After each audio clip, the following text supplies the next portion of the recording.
did I tease? What did I tease? Then you sing it. What did I tease? Then you swing it. That funny old tune will drive me to ruin. It came along and made me its slave. Now I'm craving things that I should crave. It came along and made me its slave. Now I'm craving things that I should crave.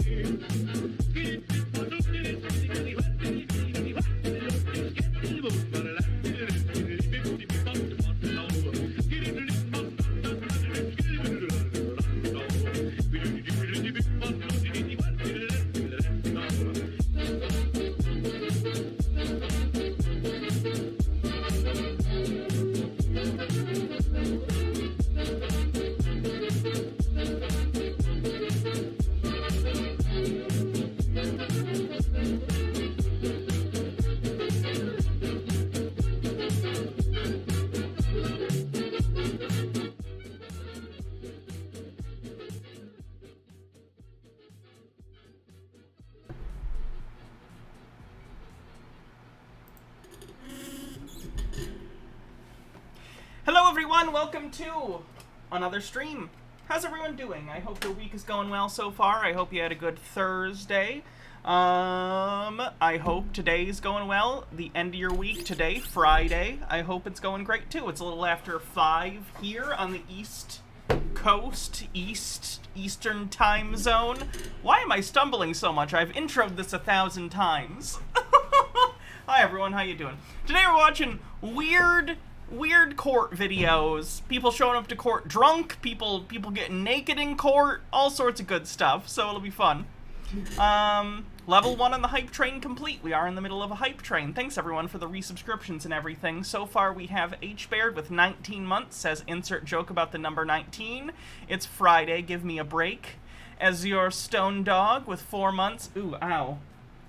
I cut my toe earlier because I accidentally stepped on a hard plastic cat toy, and I just reopened it because I wasn't thinking.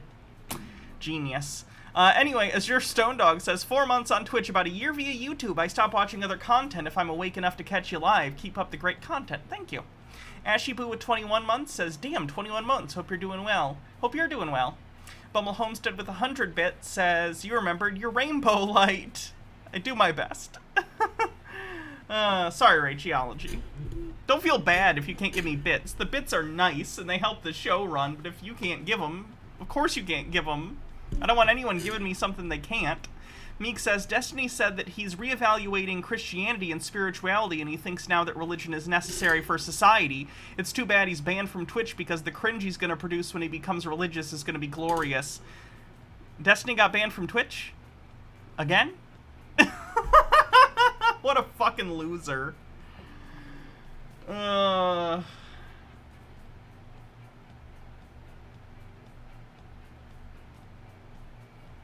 second. I got a D&D question that I gotta tell my new DM an answer to. He asked me a question.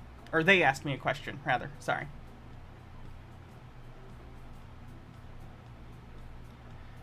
We're at 5% to level 2 right now.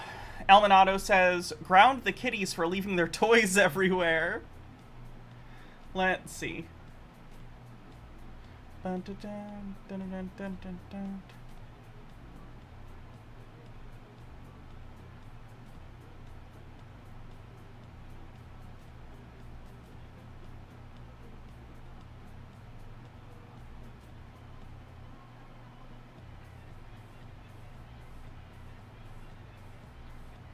Okay.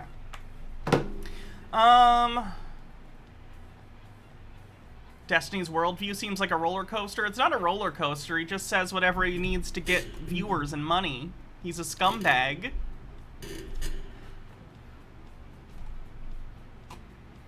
Axel54 with 200 bits says, happy to catch the stream live. Also have some bits. Thank you. 16% to level 2.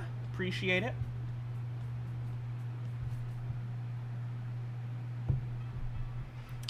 Rain Dean, thanks for 12 months. Happy anniversary. Says, hello, Hannah. It's been a while. How you been? Good, I hope. Yeah, no, I'm entering a new D&D campaign with Jake as a player. This is the first time Jake and I will really get to play in a campaign together, because it's either he's the DM or I've been the DM sometimes, but we haven't really gotten a chance to play together, so. What are we going over today? Weird courtroom videos. Judges dealing with dumb bullshit.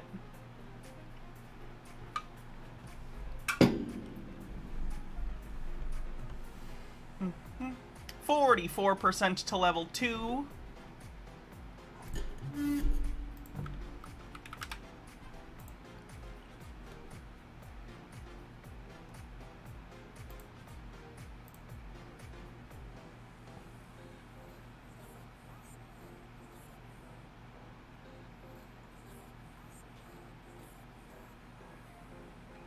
Chromatic Cuttlefish says, bits for the hype gods. Thank you. Gets us to 54% to level 2. While we're waiting for the hype train, I don't know. You gonna watch something from XP to level 3? This is called Giga Chad D&D players. Down below. Yeah, you're gonna take 4 damage for that. Alright, so you want to know if you can know more about this potential monster you're going to fight.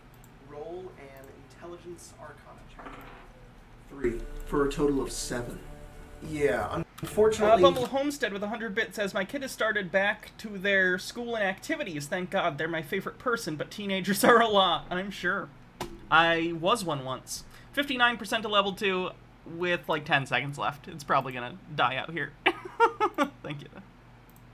You don't know what it is. That's so dumb. You're a blood hunter. Your like whole character's thing is knowing monsters. Citisaurus thinks you're 100 man. bits. No, it's alright. It's more likely that Bronte never learned about these monsters in his past. He's not perfect, but this is a perfect opportunity. He'll get the experience very soon. Right.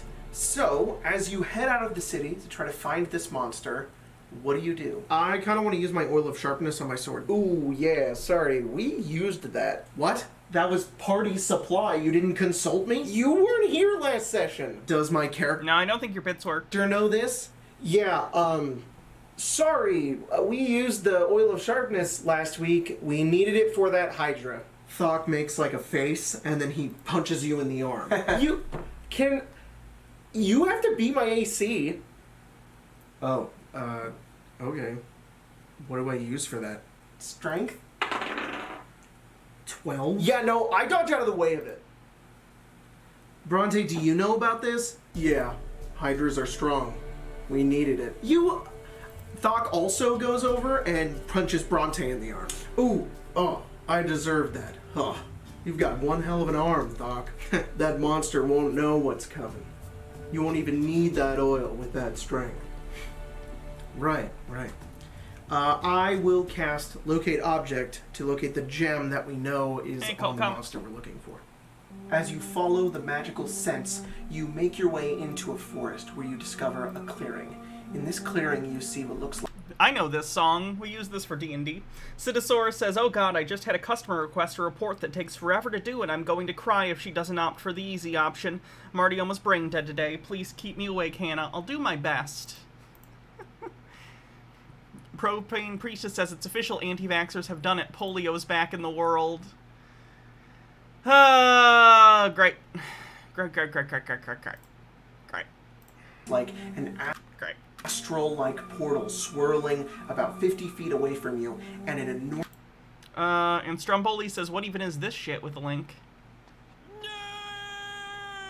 Oh, I'm sorry you don't have friends to play tabletop games with, Stromboli. statue. No, we can stop, though. I'll get into the court stuff, since the hype train's over.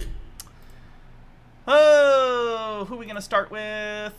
How about someone with a no contact order that doesn't seem to understand the meaning of the words order or no contact? Hello, what's your name, please? Sean Crosby. Okay, Mr. Crosby, so you have 2 files here today, a new domestic violence charge, State of Michigan versus Sean Crosby, 222-0263, and then a older felony case, State of Michigan versus Crosby, 22FB1186, And you're here on that one because the new domestic violence is allegedly a violation of the bond conditions in your felony. Mr. Stringer, are you handling both files? Yes, Your Honor. Okay, go ahead when you're ready, please. Your Honor, I got a phone call from Department of Corrections this morning, and I don't really know much about the case, so normally I'd waive reading of the information on that, but could you You want me to read the new charge? Yes. Okay. The new charge is a one-count misdemeanor domestic violence case. The complaint states that on or about May 31st, 2022 in the city of Ypsilanti, Washtenaw County, Hey, Michigan. Ypsilanti. Well, that's the city with the dick. It's the city with the brick dick. Accused of committing the crime of domestic violence by making an assault or an assault and battery upon Aisha Henderson, an individual with whom he has a child in common. Maximum penalty is 93 days in jail and or a Yeah, we've seen the lawyer in the top fine. left before.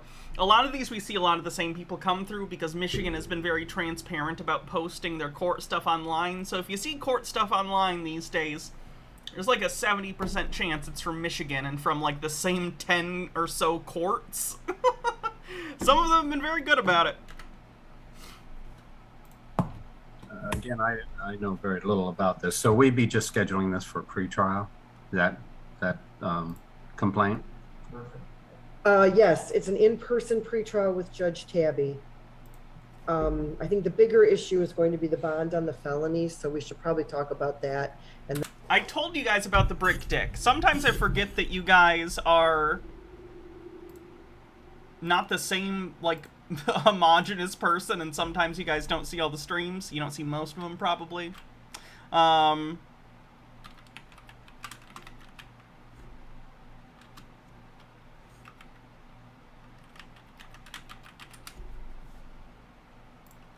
I've talked about this before. In the city of Ypsilanti in Michigan, there's a location known as the Brick Dick. Oh, I forgot I put her on that screen. It's a water tower that looks like a penis. Everyone calls it the Brick Dick. Stromboli says, Brick Dick, you say? My hometown might have a retort. And First Name Bunch Number says, basically, Michigan is the new Florida. It's peninsulas, I'm telling you. Yeah. That's not bad. I still think the one in Ypsilanti looks more like a penis, but... All these penis buildings are circumcised. What's up with that? More uncircumcised architecture, please. then we can figure out what kind of a bond to set on the other one. It looks like Mr. Danner would like to speak to bond. Would you like him to go before you, Mr. Stringer? Well, we might as well see where Mr. Danner's coming from. The Brick Dick is in Ypsilanti, where EMU is. And the running joke is, if any woman leaves EMU a virgin, then the Brick Dick will collapse. It's a curse. Okay, Mr. Danner, when you're ready, go ahead. Yes, Your Honor, specifically starting with the, we did submit a bond form in regards to the domestic violence offense, but I want to start with the felony offense, which is the violation. Mhm. Your Honor, basically the violation is admitted to by the defendant. The police report is clear that he admits to the violation, admits to the contact.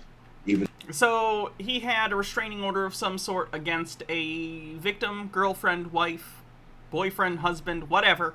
And apparently this guy didn't understand or didn't care to follow it, showed up and perpetrated some other form of violence, allegedly, on that person. Can you see what the defendant looks like? Sure.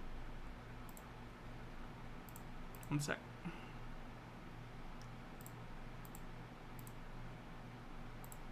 It looks like that. Just a guy. Just looks like a guy. No, the illusion! It's breaking if all the elements move. That a tussle ensued. So it's no question as to whether or not he violated his conditions of release on his felony aggravated stalking case. Mm-hmm. Problem is that Funny little since wizard. January With 50-bit says, I live in a farming community in Wisconsin. Every single silo looks like a big old PP. I wish we had just one big brick dick. And 80 Blue with 50 says, well, I guess you're in Zoom court now, Hannah. It happens. 31st, when he was served with the PPO, which is the underlying event that made the stalking allegations from February, aggravated stalking, was that he had already been served with the PPO. The PPO had already been entered in the court, and I have that PPO number. So should we be doing a PPO violation today too? I mean, it is a violation of his PPO as well, because the PPO is active. He has an active PPO. Okay. He has active conditional release on the aggravated stalking, and then we have a domestic violence. So we have. That's pretty funny. Are we doing a... Are we doing a broken PPO today? Well, he did break the PPO. That'll do it. PPO, stalking, then violence. That is the exact level of how things increase to create. Citisaur says, in a town in Turkey, there are a ton of buildings and statues that look like mushroom peens. It was really hard not to start giggling when I visited there in college. And then Chromatic Cuttlefish, we're getting lots of bits today, said, let me add the Southern Hemisphere contribution. Okay, that's a skinny one. But it's got length. So. A substantial danger to the victim, in this case, Aisha Henderson. In this matter, this attack occurred in front of a minor child while, now granted the minor was a baby, so it's not as if the baby can necessarily recall what. Your Honor, my client may have abused his partner while a minor was present, but in his defense, the minor was a baby. It's a bold strategy. Occurred, but Your Honor, I posit that particular trauma will not stick, Your Honor. it's the fact that the actions would occur in front of a It's like the 5-second rule, but it's the 5-month rule. If you do it in the first 5 months, it doesn't really count as trauma. child at the time when this individual was on several different court conditions that are supposed to reform his conduct and clearly have not reformed his conduct. So in this matter, for when it comes to this violation of his felony stalking matter, we're asking that his bond be revoked and he be remanded, or in the alternative that the court set a bond of $25,000. Oh, he's the prosecution. That makes way more sense. I'm sorry, I was confused. For some reason, I thought he was defending the client. No, the guy on the right, the lawyer on the right, is the defense. That makes sense. Cash is surety, no 10%, as he's shown that he's a clear danger to the public. Okay, so we're checking to see about the PPO violation, because if that's something that I need to arraign him on, we should handle that today, of course, also, so he can get that scheduled for tomorrow with, is the PPO in lien? I don't know. I don't have his, oh, I do have his criminal history. Yeah, Let's- 22-169 PP. Okay, thank you. So we're gonna checking on that to see if somebody wants us to do something so we can schedule any alleged violation tomorrow in front of Judge Vandenberg. Yes, it is in lien. There's a big ass in South Carolina. Okay. Yeah. I get it's a peach, but yeah. And the policy of this court at this time, which Mr. Stringer, it's possible you're not aware of, it's a relatively new change, but the policy is that if a person violates bond... Stromboli points out that technically peaches are a euphemism for vaginas and not asses. And to that I say Nick Cage once posited that he could eat a peach for hours. I don't think he was talking about ass, but I could be wrong. conditions in a felony, then I am instructed to hold the person without bond until they can get in front of Judge Simpson. Again, I know very little about the facts other than apparently the alleged victim came over to his place of residence. No, I think that's true, but that's because he was contacting her. Okay, well, I don't know that, but okay. That's how it looks from the copies of Thanks for the cleanse link. the text messages that have been attached. And just for the record, there was an offer, which is on the record, of a misdemeanor on this felony. And Okay. that matter is going to the preliminary exam or going to be resolved before June 28th, which is when that is scheduled. So, and I've had negotiations, I believe that might be with Ms. Landy. I think so. I think Mr. Danner would know. And so that's what's going on in that matter. I guess Hort's going to have to do what it has. He's a full-time employee, but it sounds like you have no discretion in doing this. I don't. And I don't know when we'd be going in front of Vandenberg. My problem. Vandenberg, we can schedule tomorrow. We need to do the magic words on the record for that one, so we're getting together on that. But since he's still going to be in custody, we can schedule both the DV and the felony, the DV misdemeanor and the felony. It's interesting how much of the law isn't even the law. It's just getting everyone's schedules synced up. When can you guys get together so we can talk about this? I don't know.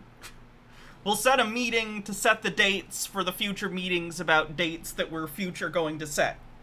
Occult Comics says Nick Cage eats every part of the body is not to waste it. He's very respectful in the bedroom. For Thursday the 9th, because the jail will be able to get him where he's supposed to be for Zoom. If the other option is for me to set a bond that perhaps he could post on the misdemeanor, so that depending on what happens with Judge Simpson, he could then try to post bond and see Judge Tabby the next week. So Judge Simpson would be the felony, and of course I'm the Judge attorney. Simpson is the felony. Yeah. And I truthfully, because, you know, we're not in each other's courtrooms and I have a docket when he does, I don't know what he does. The law is like your D&D game? Yes, but with fewer rule lawyers in the real courts. Is that a joke? I don't know. A situation Sometimes you just say things and you hope they're funny. like this, whether he will keep him with the bond, with no bond, I don't know. So do you want me to schedule both of them for Thursday the 9th and notify everybody that he's in custody? That's fine. Judge Tabby. Tabby's handling the new misdemeanor. All right, but we'd go in front of Simpson on that? No, you go in front of Simpson on the felony violation. A bond for your, it's not clear to me. And in all honesty, the claimant has been continually reaching out to him. Now, again, I don't know these facts. I don't know. He's charged with assault and battery, but and supposedly admitted it on a police report, but I have none of that information available to me. So I wouldn't want him to say anything on the I have the police report Okay. because that's what when there's an alleged violation, I can see it. That's why I said I could see the emails. Emails from my client? Or texts, I should say. Yes, back and forth, multiple pages. Okay. I'll tell you, I haven't seen this alleged police report. I have, it's right here. He did it. Look at these texts. All right. And so just to set a bond, I believe on the misdemeanor makes some sense. Again, he has a full-time job. He's always appeared for every hearing. I mean, I recognize these are... He appears for every hearing. That's the bare minimum. I know he's a defense lawyer, so he's got to be a zealous advocate, even if he fucking doesn't have anything. But, like, yeah, you gotta show up to everyone. That's not a bonus. bad facts at the moment, but I'd ask the court to at least set some... Are we gonna see Alex Jones's court case? We can watch some clips, for sure. That shit's crazy. bond that he could possibly meet. I mean, I know he can't get out anyway at the moment. Right. So I'm going to set the bond on the misdemeanor at 10,000 cash or surety. Let's back up on all of this stuff. Okay. As for the felony, 22FB1186, bond is denied per court policy. All previous conditions continue, including no contact. Mr. Crosby, maybe you don't know what that means. I don't know if I arranged you before. I did, so you do know what it means. I didn't know what it means. When Then why did you show up? She reaches out to you, you may not reply. If you reply, it violates your bond. I understand, Your Honor. It's just our If she daughter. comes to your house, you know what? So what? You're making a choice to put yourself in jail and to assault the mother of your child and to violate bond conditions on 2 court things because you want to see a baby who doesn't even know whether or not she's seeing you. That's selfish and immature. So it's a bad excuse. Don't use it as an excuse anymore. If you want to be a father to your child, grow up and follow court orders. I'm sure Mr. Stringer has given you a speech similar to this, probably in a nicer tone of voice because you're paying him. But I object to that, Your I'm Honor. not playing.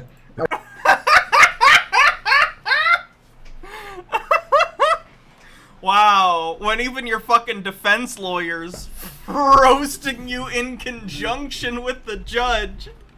Kirthan, thanks for 23 months, says I object to his objecting. Oh, you're not using a nice tone of voice with him? Okay.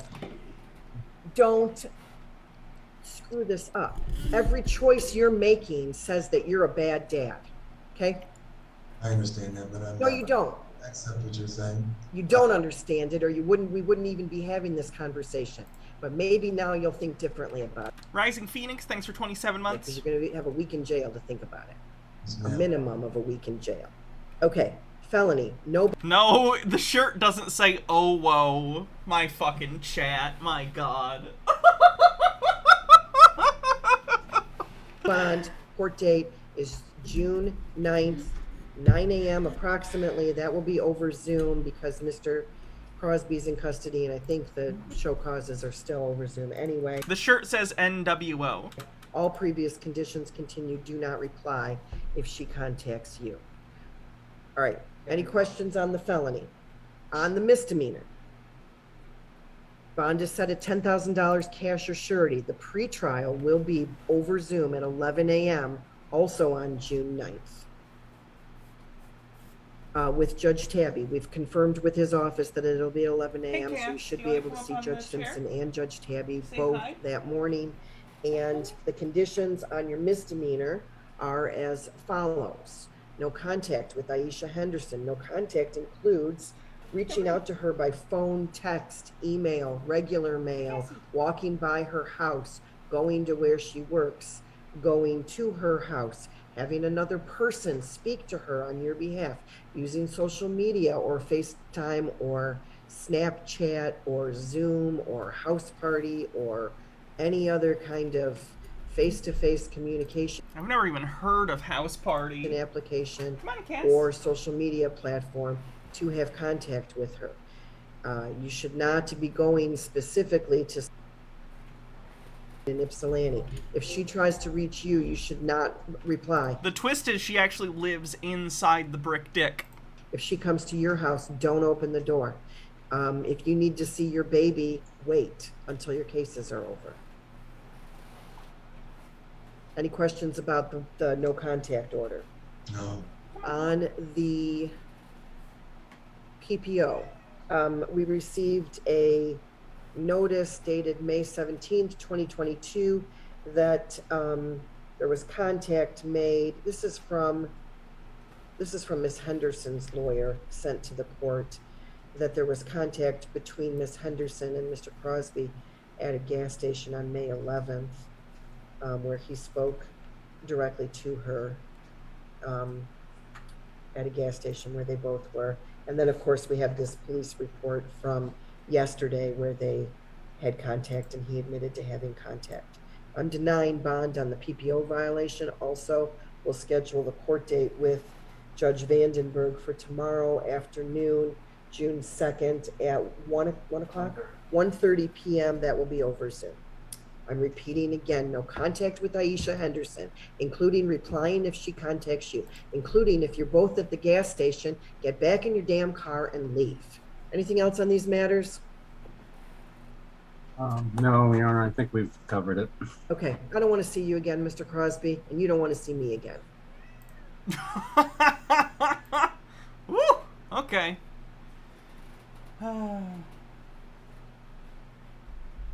What else do we have? I know there were some drunk people. Where's the drunk one? We could do, there's a sovereign citizen one, but I think there was some people who were drunk.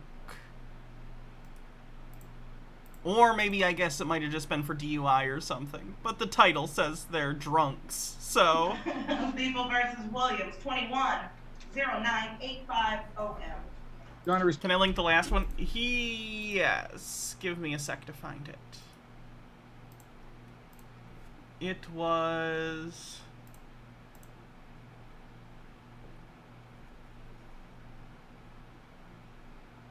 Which one? It was this one. Here's a link.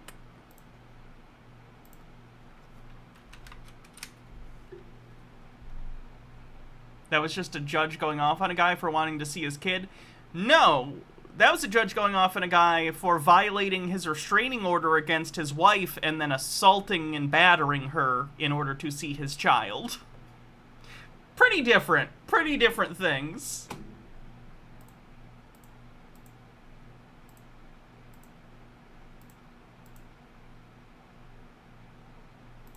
respectfully, Sam Jadala, P62186, appearing on behalf of Mr. Williams. Your Honor, at this time, Mr. Williams will be... I don't think they're the ones that show up drunk, although I do have a different video for that. I'll pull that up.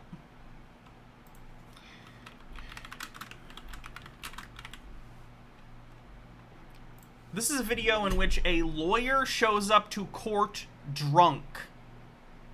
It's bad. Big sight. New. Hands on me. Got it. Oh my Simon god. is here. He's in custody. Mr. Caramango, I want to address you first because it's my understanding you might have some problems this morning. Judge, I was heading... He claims he was in a car accident, I think. I'm not sure if that's true and he got in a car accident because he was drunk, or if he's just lying about the car accident in order to explain why he's off. I'm not sure. East on Sahara Drive, and I was rear-ended. Yeah, he's not like a little drunk either. He's like slur your words drunk. He's the judge is not happy about this one. Let me tell you. And this is like the most egregious thing I've seen and I watch, you know, I'm not a lawyer, so I don't go into courts like lawyers do, but in terms of the kind of person who watches courtroom videos for fun, this is the most egregious thing I've seen a lawyer do, except for I think one time I saw a lawyer assault another lawyer. They're pretty even for me. They're crazy. Car was undrivable. What are we watching? Weird court videos. This is a drunk lawyer. A good Samaritan drove me to the courthouse. Who? Just someone picked you up and drove you here? A good Samaritan, who's a Las Vegas local, drove me to the courthouse. And his name is Chris. And, Stone Corbell says also everything Alex Jones lawyers did the recent hearings. That I just find funny. Fuck Alex Jones. I apologize, Your Honor. I left my house at 9 o'clock this morning. I don't even understand why he even came in. I don't know if he was like up all night drinking, or if he like stayed up really late drinking and slept but not enough to like get it out of his system, and he was still like drunk when he woke up, or like is he just straight up drinking at 8 in the morning like a severe fucking alcoholic? I don't know. Either way, how did he not pick up a phone and be like, I cannot come in today, make up anything, even if he doesn't want to outright be like, I'm drunk, because that's, yeah, it makes you look bad because it's bad. Say something. Don't fucking show up to court. Baja with a link. Breaking news, InfoWars Alex Jones was ordered to pay $45.2 million in punitive damages to the parents of a 6-year-old boy killed in the Sandy Hook mass shooting, in addition to the $4.1 million that has been ordered to pay in compensatory damages. That's only one family, too! Ah, yes! Guys, that's almost $50 million, and it's just one family's case. Fuck yes. I love it. Alright, back to the drunk lawyer. I hope his life is ruined. I hope Alex Jones just has the worst life for the rest of his life. and I was rear-ended. The person who hit me took off. I hope he has to. I hope he has to start servicing gay frogs for money to make ends meet. And A hit and run. it was a hit and run, Your Honor. You called the police, obviously. I did not, Your Honor. I'm not in favor of dialing 911. So, He's not in favor of dialing 911. That's a weird lie to tell, especially as a lawyer. Even when you're the victim of a hit and run?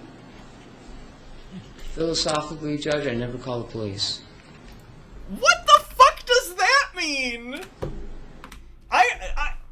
I'm glad this person's a bad liar, but just to be fair, you would think a lawyer, someone who professionally goes into court and speaks for a living, would come up with a better excuse than this.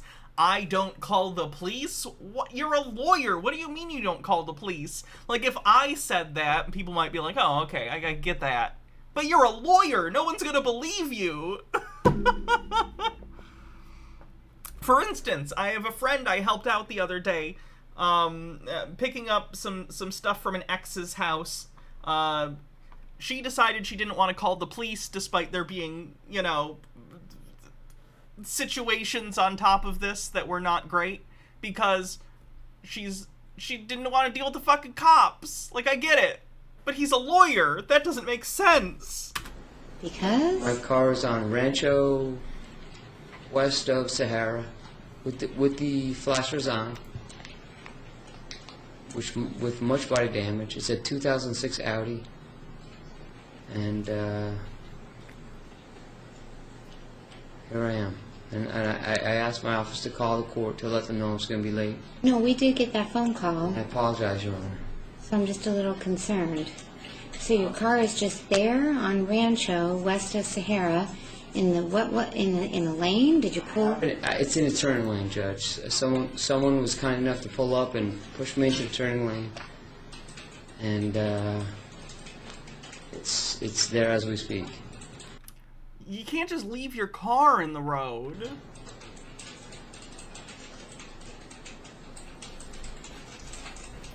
And the person that rear-ended you... He's either drunk or has a concussion. That's what I'm saying. If he wanted to get away with this, which I'm glad he didn't, but just as a critique on the lie, lean into the concussion thing.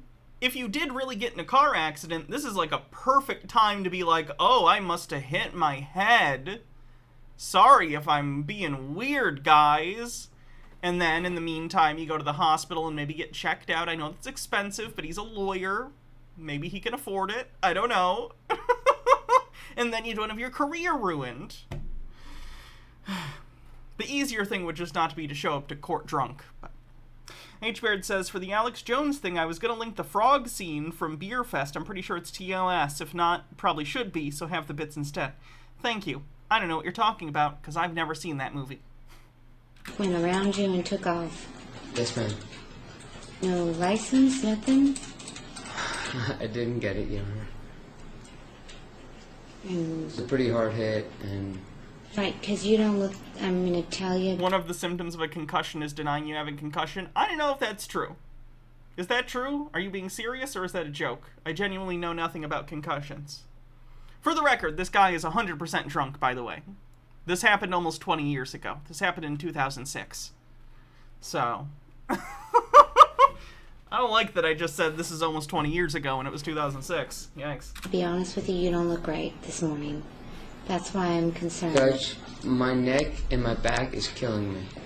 My neck, my back, my pussy and my crack. Overthought with 50 bits.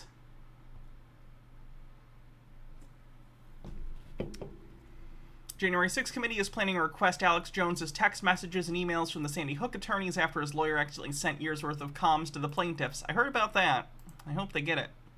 And Chromatic Cuttlefish says, regarding Alex Jones's lawyers handing over Jones's complete phone archive to plaintiffs, is this the same article or similar? I mean, I hate Alex Jones, but not as much as Alex Jones's lawyers hate Alex Jones. But I'm ready to go forward. Was he drunk when he got into the accident? I don't know if he actually was driving or not, because I'd watched this before and I know from the backstory he was drunk, but I don't remember if he had actually gotten in an accident or if that was a lie.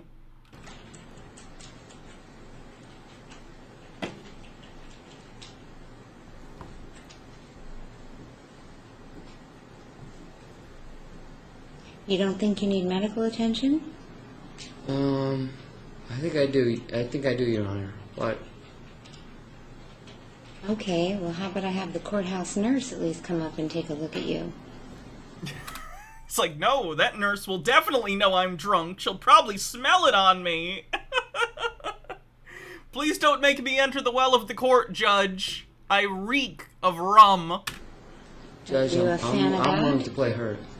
Pardon? I'm willing to play hurt. Well, that's the only problem with that is that sometimes that creates... Like, you... Even as a lawyer, that makes you look bad because you need to be a zealous advocate for your client. So if you were in the middle of having a concussion, and in this case drunk, the fact that he's willing to go through court and try and defend his client while drunk, fucked up. problems in trials. I understand, Your Honor. I'm not willing to play hurt. I want to be 100%, because that's not I fair do to as well, you. Judge. And it's not fair to your client if you're not 100%. And I'm telling you, my observations of you are I may have suffered a concussion, Your Honor. then for sure. If you think you hit your head, Judge, I know Not only I did know you I had a not serious come- whiplash, and the driver that hit me took off. But I feel like I'm able to go forward. No, you can't, like, he's acting so weird. You can't admit you think you have a concussion, but also want to be there. Like, that's not how this works. Stick with the story. Say, I think I have a concussion. I would ask that we move this to another date. I apologize, but I really need to go to the hospital.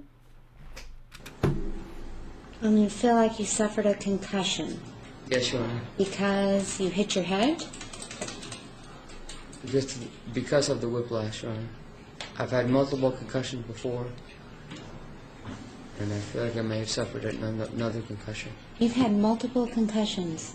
Yes, Your Honor. Because- I played professional ice hockey, and I also played college football. Okay, so you know So what I'm- it feels like. Yeah, my head has been the subject of many severe contacts. But My head has been the subject of many severe contacts. When you need to write a report, but there's like a minimum word limit. I feel like I can go forward. No, you can't! Okay, well, you just made a real great record for ineffective No, assistance of Your Honor, counsel. I don't mean to make. You know what? Can I just see just- everybody back in chambers? I think we're just going to wait for Mr. Caramango.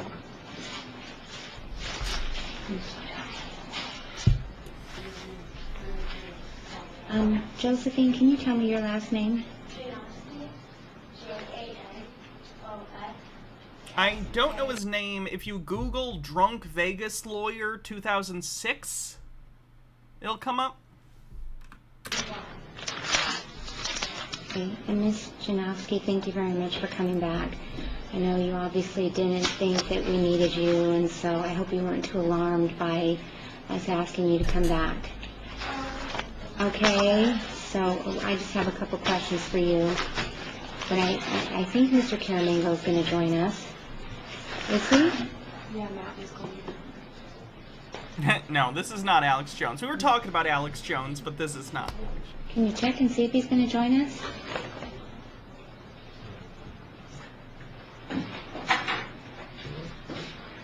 Nisha. Okay, all right.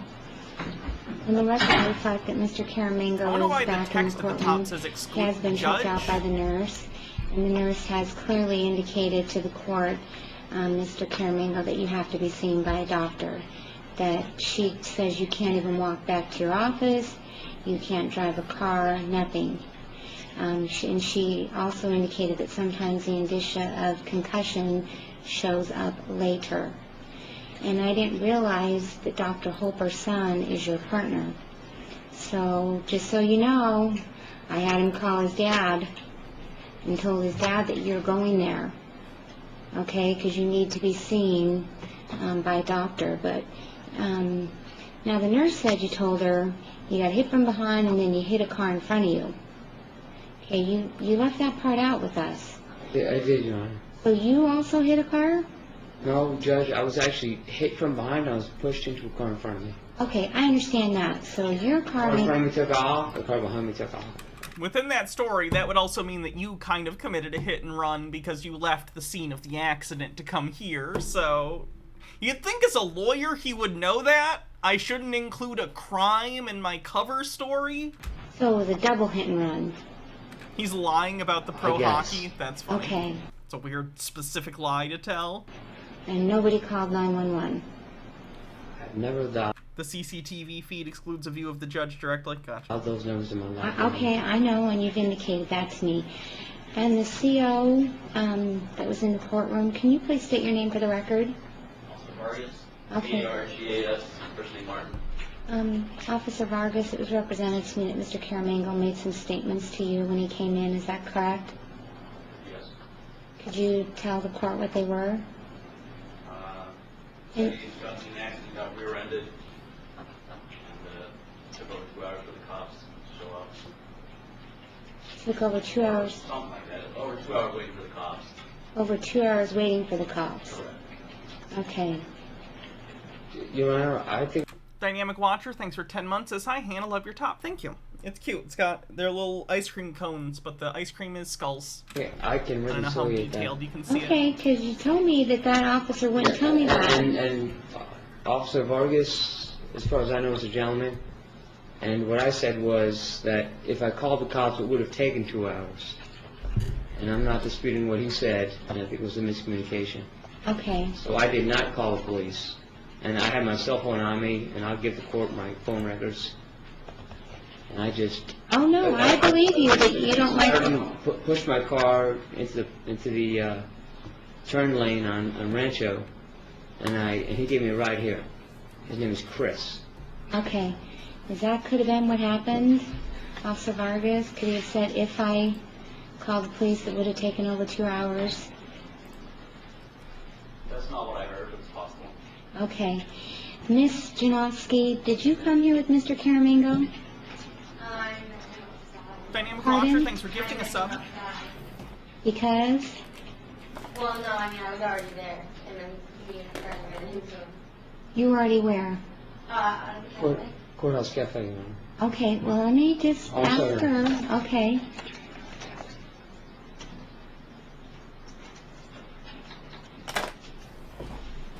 So you were downtown at the Courthouse Cafe? MW1642, And you ran thanks into for Mr. 27 Caramango? months. Yeah. Okay. Did he call you and tell you to meet him there? No, I was just with a couple of my friends that are really friends with him, and he just looked like he was more sport, so I just went to Okay. But he didn't call you up and say, meet me at the Courthouse Cafe? Do you know him before today? and not like on a personal level, but I know of him. You know of him, what, from just seeing him on TV, maybe? No, my friend. H. Baird says, I don't know if this is a civil or criminal case, but whoever is paying the other lawyer is going to be out several $100s just for this conversation. I believe the judge declares a mistrial for this. Like, it's so fucked that she's like, You know him through can't friends. continue. It's a friend of a friend, right? I don't know if they schedule a new trial. I guess it probably depends on what's going on. Okay. So I just like was just Are you his ex-girlfriend? Am I his ex-girlfriend? Yes. You're not his ex-girlfriend? You never dated him? Okay, you just... Oh, Stream Baby.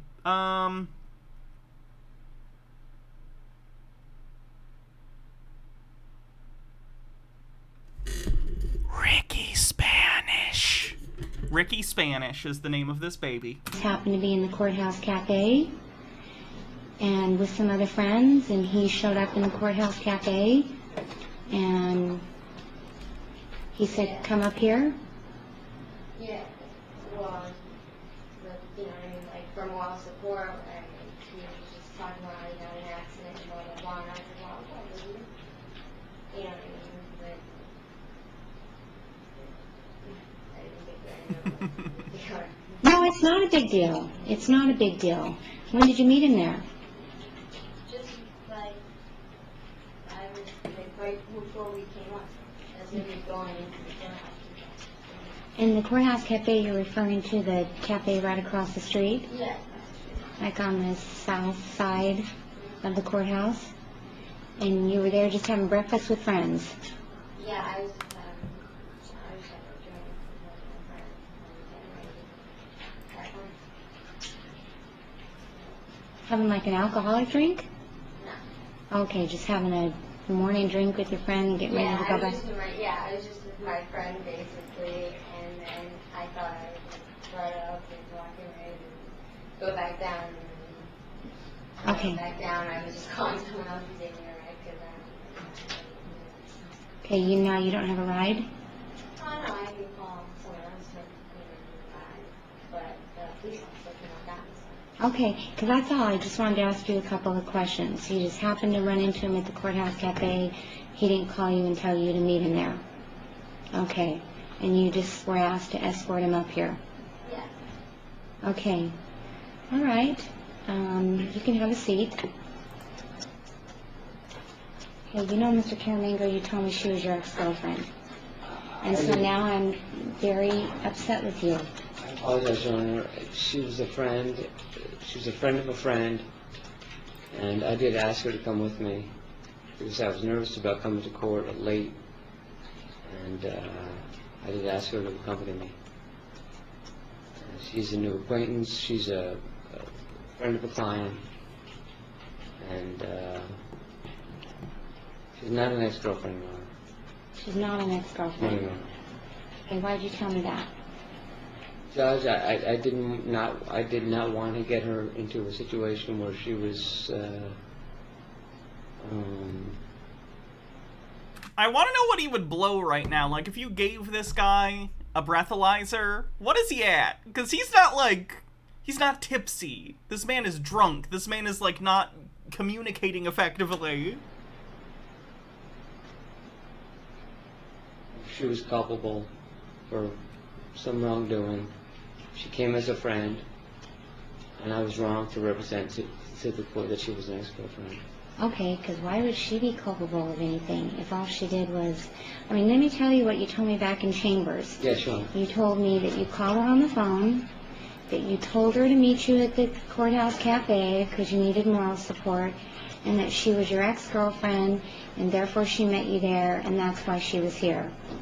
And really, the only reason I wanted to know is because I just wanted to know if she was involved in the accident with you. Your And Honor, so you I got yourself in this web. I certainly don't want to mislead the court. I did call Mr. Sharkey, who is a friend of my friend. I wish I had a friend named Sharky. Mr. Sharkey. Who's Mr. Sharkey? Mr. Sharkey was at the Courthouse Cafe with my friend, and I asked her to come with me for moral support, because I knew I was an hour and 15 minutes late, and I was not sure whether the court would be understanding of my lateness, despite the accident that I had. And in all honesty, Judge, I wanted someone to come with me. But you don't even know her, based upon what she I just do, told Judge. me. I know her for at least 20 minutes. I've known her at least 20 minutes, okay?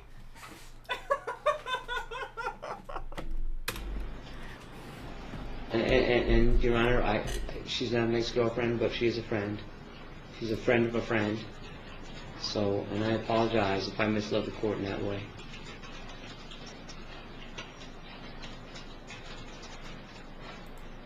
No disrespect to Your Honor. Janowski could help you, or what you thought she could tell me, but I can tell you, I have never, ever held an attorney.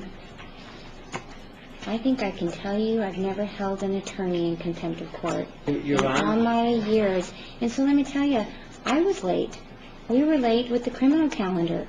I mean, the criminal calendar went till when, April?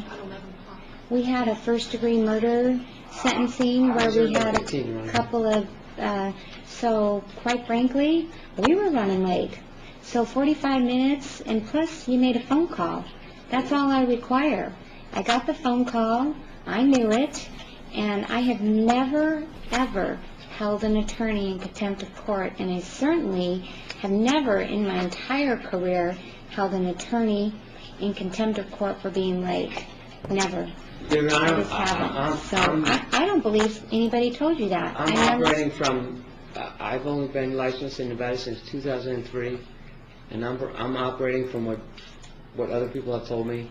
I have. It almost sounds like he's getting drunker. It makes me wonder if did he have alcohol, like, in his, like, stomach that hadn't, like, been absorbed yet? Is he getting drunker as this goes on, or is he just, like, hung over? Like, what is happening? Nothing but the utmost respect for Your Honor.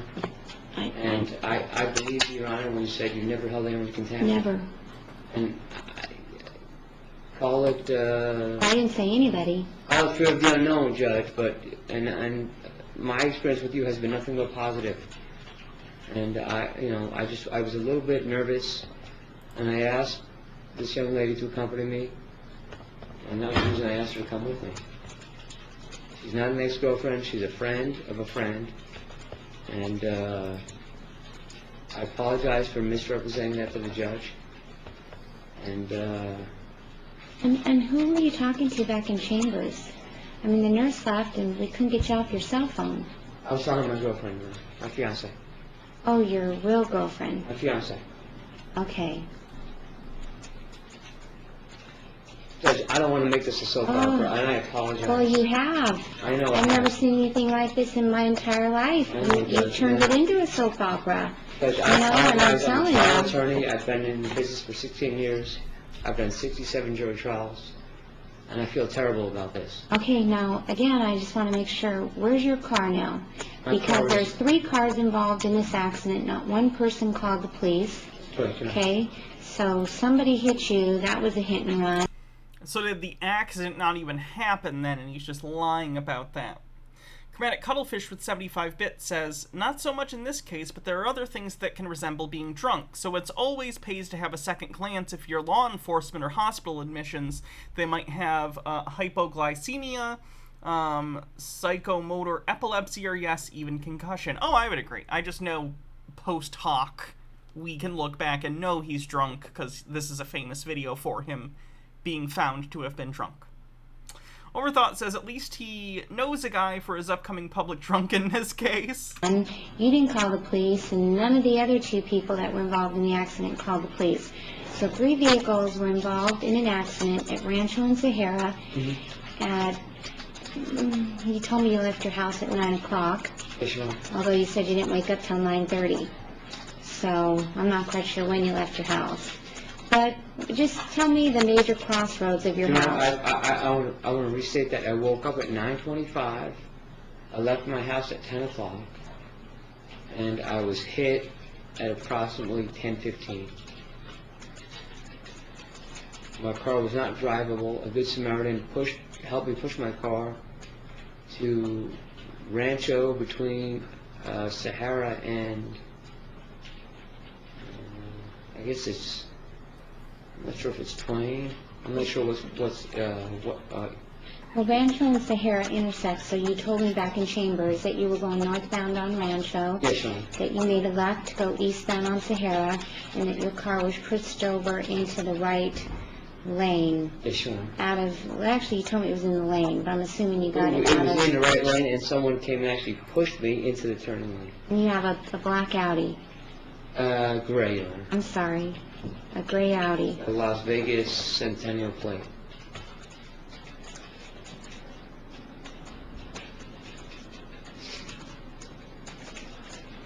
Okay.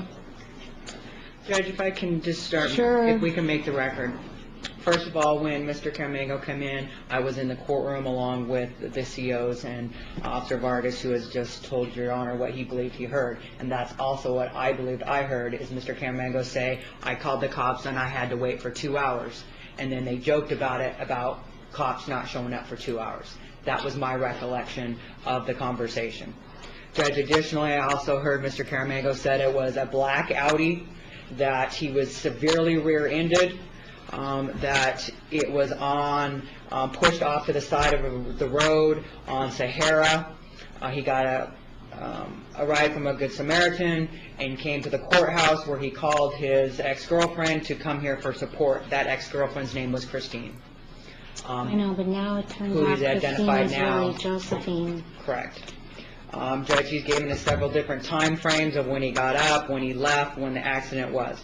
Judge, I can tell you that the follow-up we have done, we have called Detective Vaughn, who was a detective in this case, who was in that area at this time, and Mr. Tomchek has actually talked to Detective Vaughn so he can make those representations.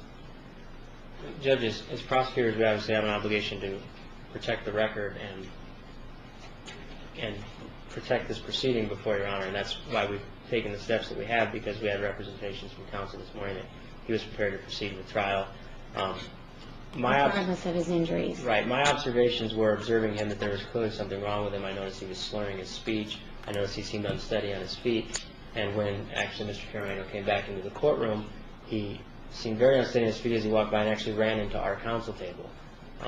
So those concerns, I mean, above and beyond what we've already talked about in here, we wanted to follow up and see if we could maybe shed some light on what actually happened and what his injuries were.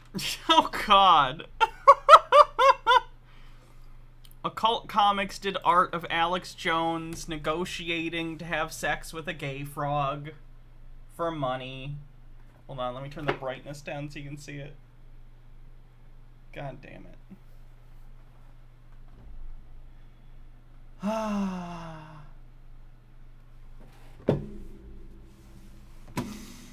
May or may not be.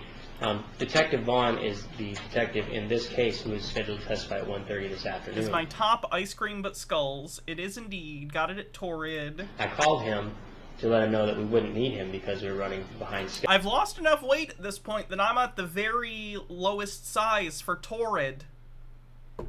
So that's good. And I spoke to him briefly, and he told me he was eating lunch in the area of Sahara and Decatur. So I said, hey, while you're out there, do me a favor. Can you run by on Sahara and see if you see this vehicle? And in fact, he went, drove up and down Sahara, didn't see the vehicle. I told him it was in the neighborhood of Rancho. Didn't see the vehicle? Not on Sahara. He turned onto Rancho and actually saw the vehicle on Rancho, not on Sahara, as Mr. Caramagno stated back in Chambers. It's on Rancho. I said it was on Rancho. And I certainly don't want to, I'm not trying to throw any dirt on Mr. Caramagno. I'm just telling the court what our understanding of this is. Detective Vaughn ran the plates on the vehicle. It does come back to a 2006 Audi. There's no rear end damage in the car, but there is. Is Hannah going goth girlfriend arc? I wish. I'm too lazy to have a consistent look. You know how much work would go into that, goddammit? Front end damage. And the car is registered to an individual named Christopher Ponto. And Chris is the name that was given, that Mr. Caramagno was given as the Good Samaritan that drove him back to court. What all that means, I do not know. What?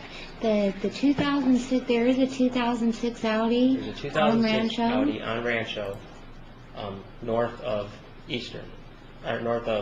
Sahara. On Rancho. Pardon?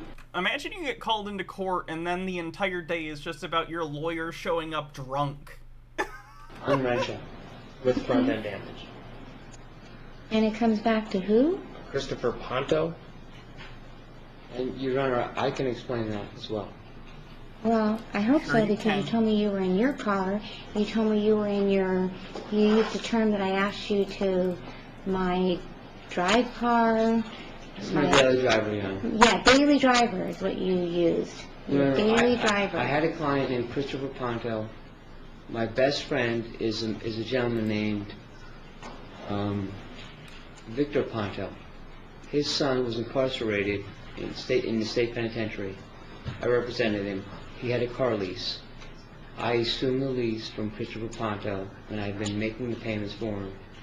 The car is insured. It's registered. It's still in the name of Christopher Ponto, and I've been driving it, Your Honor. I've been making the payments, and it's still registered to Christopher Ponto. And But Christopher Ponto is in prison. he's incarcerated, Your Honor. And that was in Clark County? Yes, Your Honor. Where, who did you appear in front of? Your Honor, the That case person. was Is it originally in front of... P-A-N-T-O? It was in front of Judge Wall, Your Honor. P-O-N-T-O? It's like he doesn't expect the judge to look into the claims he's making. Like, sir, this is serious. Like, they're gonna look into every claim you make. Stop making up shit. P-O-N-T-O, Your Honor.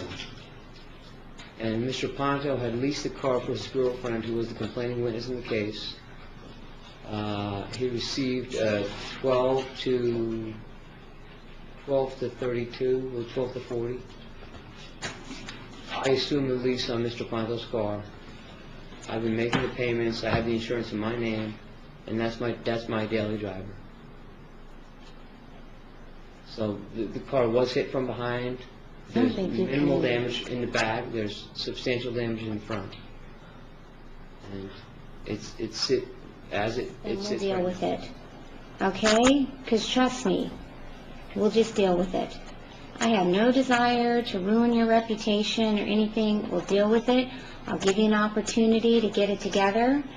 But at this point, I got Mr. Jakachunas, who is facing a life sentence. Your Honor, I'm Okay? well aware of that. So if and- you came to court intoxicated, you have a problem. Do you understand me? Your Honor, I can represent as an officer of the court. I am not intoxicated. I'm sure they can give you a breathalyzer right now. There's no way there isn't a breathalyzer machine somewhere in this court. If not this courtroom, then in this courthouse. There are cops here. Are you really gonna make this claim in front of a judge? Okay. You can't even represent me anything so far. I So apologize you were, about the misrepresentation about the young lady. Josephine's name was Christine. This guy's such an idiot. I wonder if he lost his license. Occult Comics posts, look, I know it's unrelated to anything here, but I saw this and you have to see it too. It makes life better. Oh, the guy riding the tiny bike. Yeah.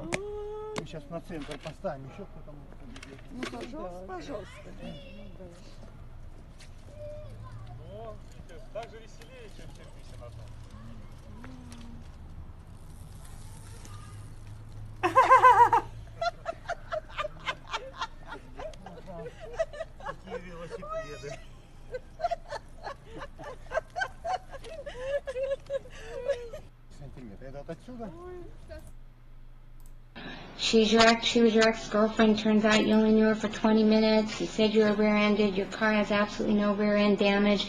Has substantial front-end damage. It's not even registered to you. It's registered to a person who's incarcerated in the Nevada Department of Corrections. I'm not quite sure it can get much worse. So just go ahead and blow. Let's get it over with. But let me tell you, my desire will not be to hurt you. It will be to help you. Okay? My only desire will be to help you and to make sure that this gentleman who's sitting at this table, he's facing a life sentence. Okay? Your Honor, He is facing a life I appreciate that, sentence. Your Honor. I've been an attorney for 16 years. I've had 67 jury trials. I would in no way jeopardize my client's future by not being Then at my just blow. best. So I can be, Your Honor, then just blow so most I can be respectfully, confident. I don't see the probable cause for me to blow. I've stated it repeatedly, so go ahead and blow. Okay. Go ahead and have a seat, sir. Go ahead and have a seat. Is Your Honor ordering me to blow? I absolutely Blow, blow, blow, blow. They're gonna give him one right here. am ordering you. And there's a complete record, so if you're not happy with what I've asked you to do, then you have a remedy. You can take me to the Supreme Court. Judge, You can I do have nothing but whatever. respect and honor for Your Honor. And Your Honor's treated me fairly since the inception of this case. You've given me a fair trial this far. well, it's not you I'm worried about, it's Mr. Your Jakachunas. Honor, my concerns are for my client as well. And you know what, if I were you, my only interest would be in clearing my name, so clear your name. I can't wait to see what he blows. Are they gonna... They must say out loud what he blows, so the judge knows. Chat, take bets. What do you think his blood alcohol level is? Let me know in the chat. Judge, I'm presumed innocent. Why should I have to clear my name? I might charge of a crime. I'm innocent. Why should I have to clear my name? You're a lawyer! You're a defense attorney! What do you mean? Absolutely not. I have no desire 0.15. I think that sounds about right. I'm going 0.15 as well. to charge you with a crime. I hope you understand this. My only desire will be to help you. If there's a problem, my only desire will be to Maybe she's just gonna throw him in jail without the, and then maybe do a blood test later. Dr. Gamble says, "No, Mom, please don't send me to my room. No, Mom, please." Help you and to protect. The only people I care about right now is you. The only person I care about is you and Mr. Jakachunas right now. That's all I care about. I respect that, Your Honor, and I'm willing to go forward. You can then blow. Judge, this is an intoximeter.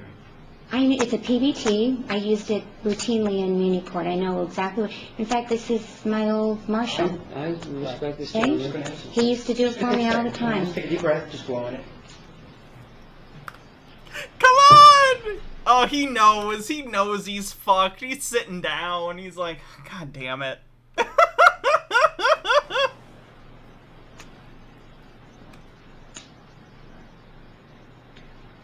Imagine being on the jury for this. I don't think the jury's there that day, and if they are, there's no way they're in the courtroom during this. They would have had them go back to, like, the jury room, because this would be so prejudicial. Not that it matters, they're gonna call a mistrial anyway, but, like, if they were unsure if they were calling a mistrial at this point, this would all be not in front of the jury, most likely. Yeah, so you can see the jury box there to the right. It's empty.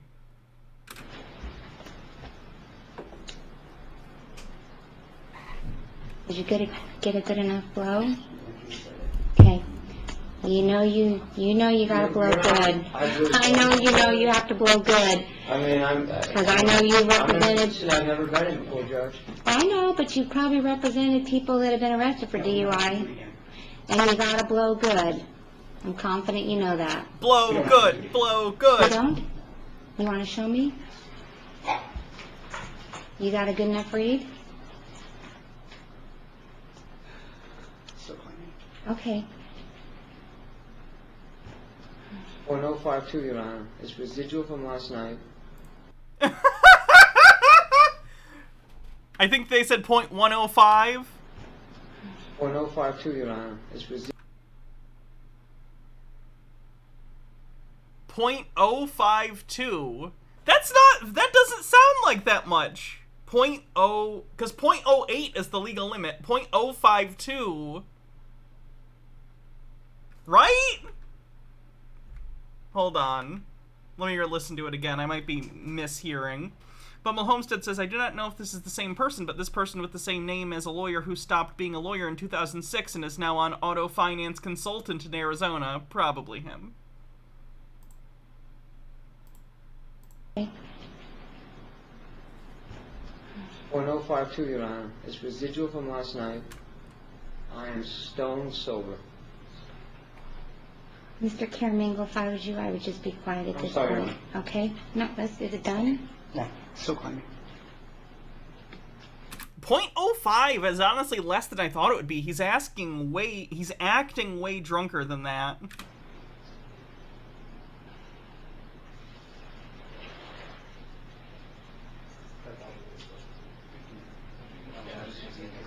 The officer is saying it's still climbing. He can stay.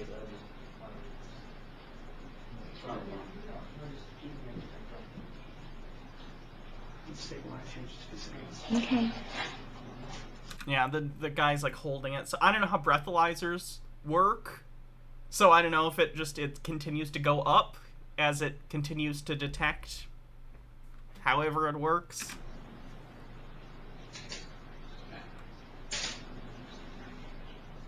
There it is. Okay. Okay, for the record, your blood alcohol is a 0.075. That's just below the legal limit. At least in Michigan. I don't know where this is. 0.08 is the, I think, legal limit in Michigan. So he's been driving for a while. He was definitely over the limit while he was driving.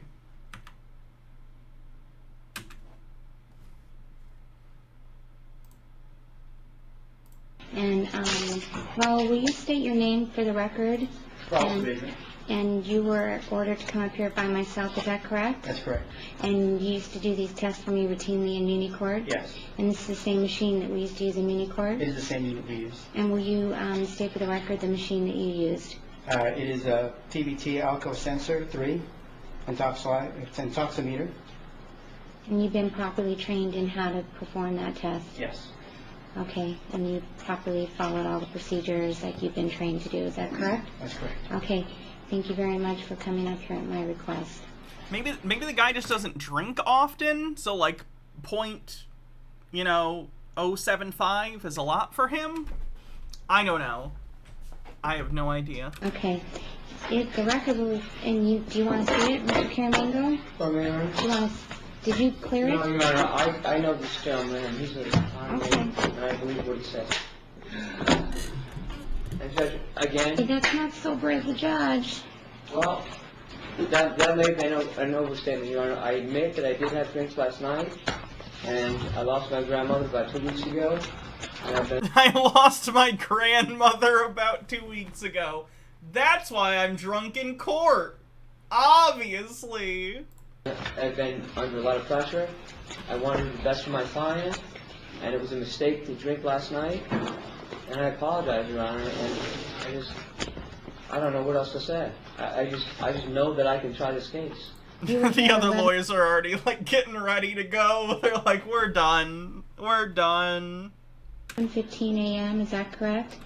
Can you state for the record when he appeared? Because we didn't... Wait, what did he say? I can try this case. You were here at 11:15 a.m., is that correct? Can you state for the record when he appeared?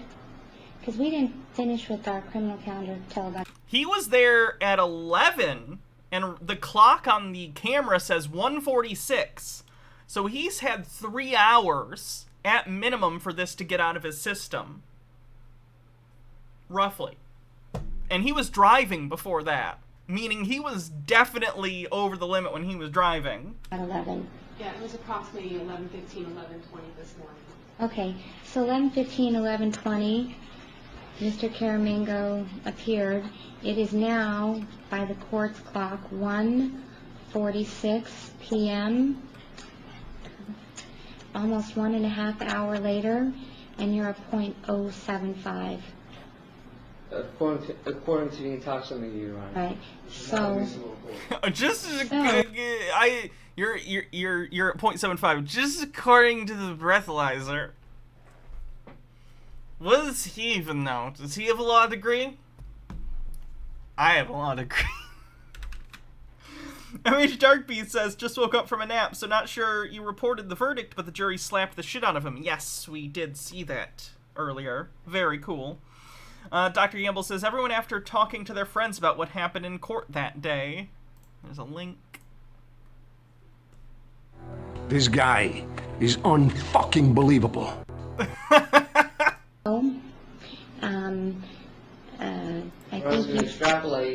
I think that you probably had more to drink than you were. I mean, I was hoping it was going to say 0. So at this point, I mean, I can't... I wanted to say .01. And I apologize. No disrespect to the court. And no disrespect to the court. Okay? I was just doing a little bit of pre-gaming, okay? Just apologize, Your Honor. I grew up in Wisconsin, so... I hope you didn't have... I hope you weren't involved. I was honest with Your Honor, and I said that I did the shots at the kill last night, Your Honor. I was in my office till 4 in the morning last night, and I did drink when I got home. I was stressed. I lost my grandmother a month ago. You said it was 2 weeks ago! You just said it was 2 weeks ago, and now it's a month ago? When did Granny die? Did she have 2 funerals, sir? You've been matlocked. My brother in 99. You said 2 weeks ago, now you said a month, okay? I kind of think you should... June 2nd was when my grandmother died. I think you should stop because it just keeps getting worse. I apologize. So, I mean, I cannot let an attorney proceed under these types of conditions. I don't think you have a concussion. You can't keep a story straight between 2 sentences, I know. And I don't think you need to be Columbo to figure this one out. Columbo's a detective, not a lawyer, but I like Columbo now, so. Funny Little Wizard says, based Wisconsinite, me too. Are you from north enough to have the accent as a kid? I was joking about the Wisconsin thing. I'm from Michigan! Chromatic Cuddlefish says, with respect, I'm about to insult you. With the greatest respect, I'm about to really fucking insult you. Now I want to do, like, a D&D character based on Columbo, and I don't know how to do that. But I want to play Columbo real bad. I hope there's no reports of hit and run. I hope you weren't involved in a hit and run. I was not, Your Honor. I hope not. I did speak with the gentleman who hit me. And Funny Little Wizard says, betrayal! It's alright. We'll always share a Great Lake. he survived. He was a Mexican gentleman in a pickup. And I did not exchange information with him because he was satisfied to leave. His damage was minimal. The guy that you hit was satisfied to leave. Well, I now know why you didn't call 911. Your Honor, philosophically, I've never called 911 in my life. As you were intoxicated and you were worried about being... Does D&D have an investigator class? I'd probably have to go find a homebrew something. I'm sure someone's made a detective subclass for something. I just have to look. And arrested. Your Honor, I was not intoxicated. So, and again, my only desire at this point is to protect, I don't know, I've never had. That's funny. Chibbers the Squirrel says there's a rogue subclass for investigators that's really great, and directly after that, Holly Hooms says there's an investigator subclass for the rogue, but it isn't great. I'm getting conflicting reports. I don't know if it's great or not. H-Bird says, hey, Illinoisian here. It's our lake, too. If it makes you feel better to feel that way. An attorney, maybe the state can enlighten me. My only desire at this point is to protect Mr. Jakachunas. I cannot absolutely... All I'm saying is in the water wars, there will be no Illinois, there will only be a South Michigan. Absolutely allow an attorney to proceed. I don't think you have a concussion. I don't think you hit your head. I don't think you have a concussion. I think you're dazed and confused and can't tell a straight story because you're too intoxicated. And that's okay. You know what? I respectfully disagree, Your Honor. And I don't know you that well, and maybe you have a problem, and so my only desire is to see that maybe you can get some help.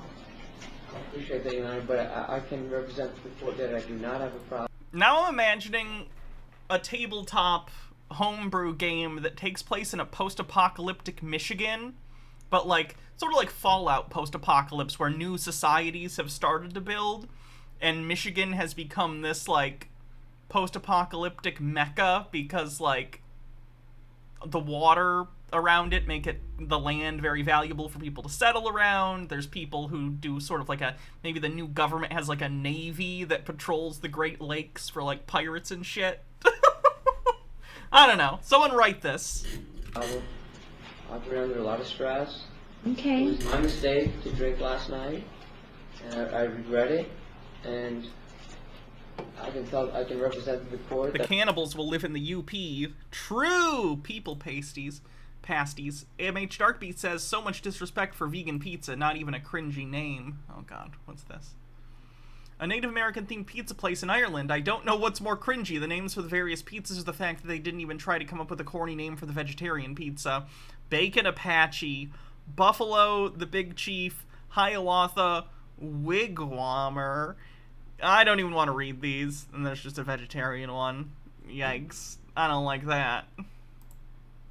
That I was not intoxicated at any point in time, legally. Ooh, unless you drank sometime while you were here in the courthouse. Go, Mr. I know you didn't, because you were pretty much either in my sight or my bailiff.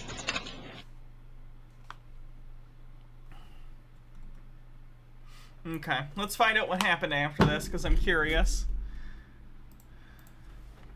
2006. We are on the record at 9:16. Today is March 12, 2018.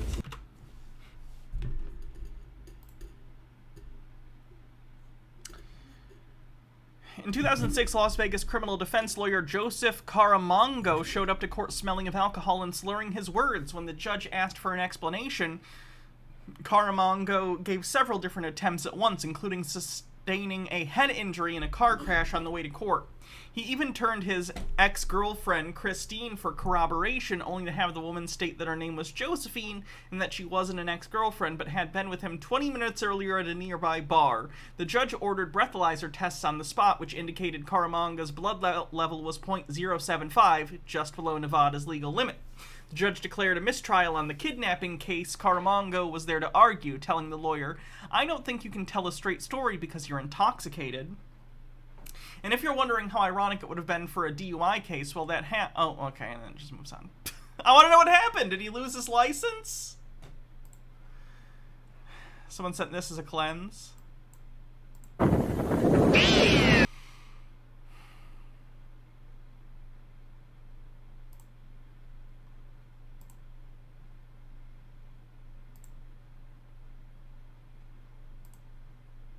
Require that he find a different place to reside, because we're asking that.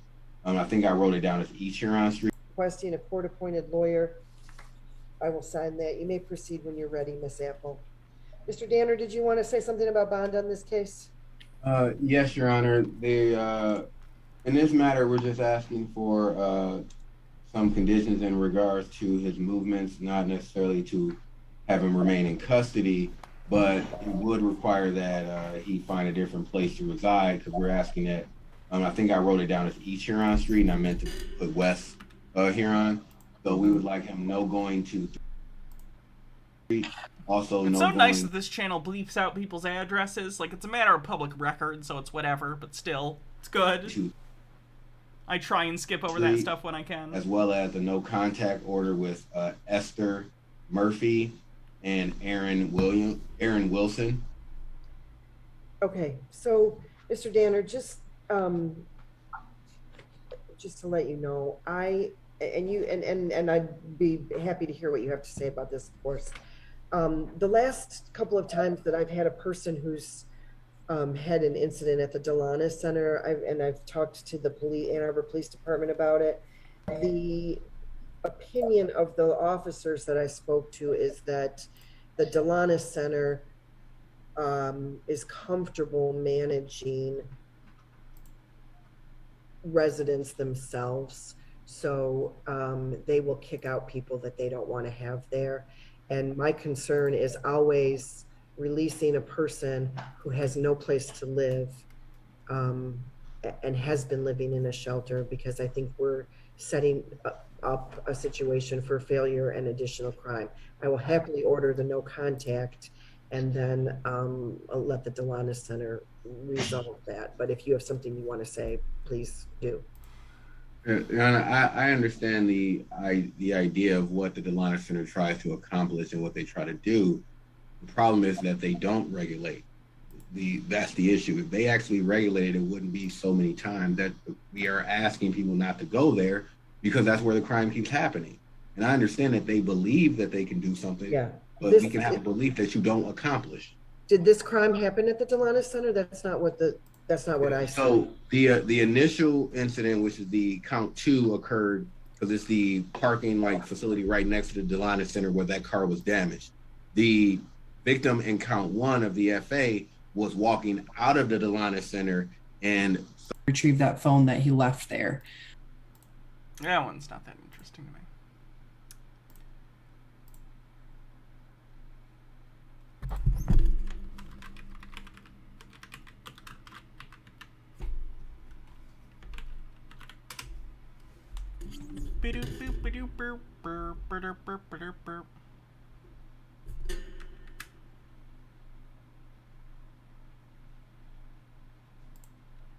Now, we all associate law.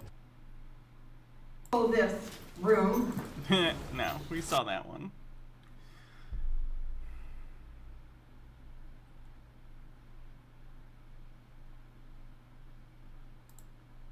This is Attorney. Laid out in our motion some. Let's do the sovereign citizen. 2022. Mr. Sinclair invoked the right of self-representation. Mr. Jaspin was CAFA counsel. Mr. Sinclair requested standby counsel. It was referred to the MAC manager. Mr. Jaspin assigned himself as standby counsel. He appeared in court. There was a PCC that was sent. PCC was waived. We appeared in court for the preliminary examination 6. The court has received and then there's also a request to appeal pursuant to Michigan 6.65. He threatened to, Your Honor, I guess I would supplement my motion by noting that we have a telephone call. As I indicated, since the court appointed me on the 11th, Mr. Sinclair has indicated he does not consent to me being his counsel. I did file the motion. A copy was taken to the jail yesterday to be given to him. Following that, he called and I had a conversation with him where he threatened to report me to the Attorney Grievance Commission based on me filing this motion. So when did that conversation? Can you say that over that last sentence? That was yesterday. He called me and we talked. He asked why I filed it, and I said it speaks for itself, basically. And then he said, well, if I persist in it, something to the effect that if I persist in it, he's going to refer it to the Attorney Grievance Commission. I obviously don't believe there's any basis for any. So this defendant got a public attorney as a standby counsel and is refusing help. Such action, but in any event, that's what he threatened. I think it's perfectly clear, given that, regardless of anything else, that I can't continue as his attorney. It was clearly a breakdown in the attorney-client relationship. Regarding the balance of it, whether the board orders it. Guys, I forgot I had this. This is the brush from Butter Nips. Remember Butter Nips? Examinations or asking to represent himself. I guess I would leave that to the court. I really strongly resist any order that other counsel be appointed for him, since the same thing's going to happen again. We'd be spinning our wheels by doing that. So that's where I'm at. I guess we may all need to report. All right, Mr. Sinclair, do you have a response in respect to these issues of Mr. Jaspin remaining or not remaining as your counsel? Do you want to represent yourself? Are you going to answer that question today? I'm pretty sure the Blair White poop thing was satire. I don't think it's real. I think it was just a joke someone was making. It would be funny if it was true, though. But no, it was not. Cleaning extra.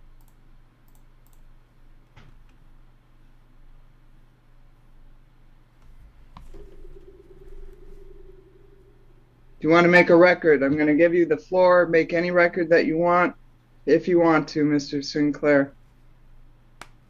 I'm here on special appearance for the defendant, the accused. I need to know if we are on the record. We are on the record again.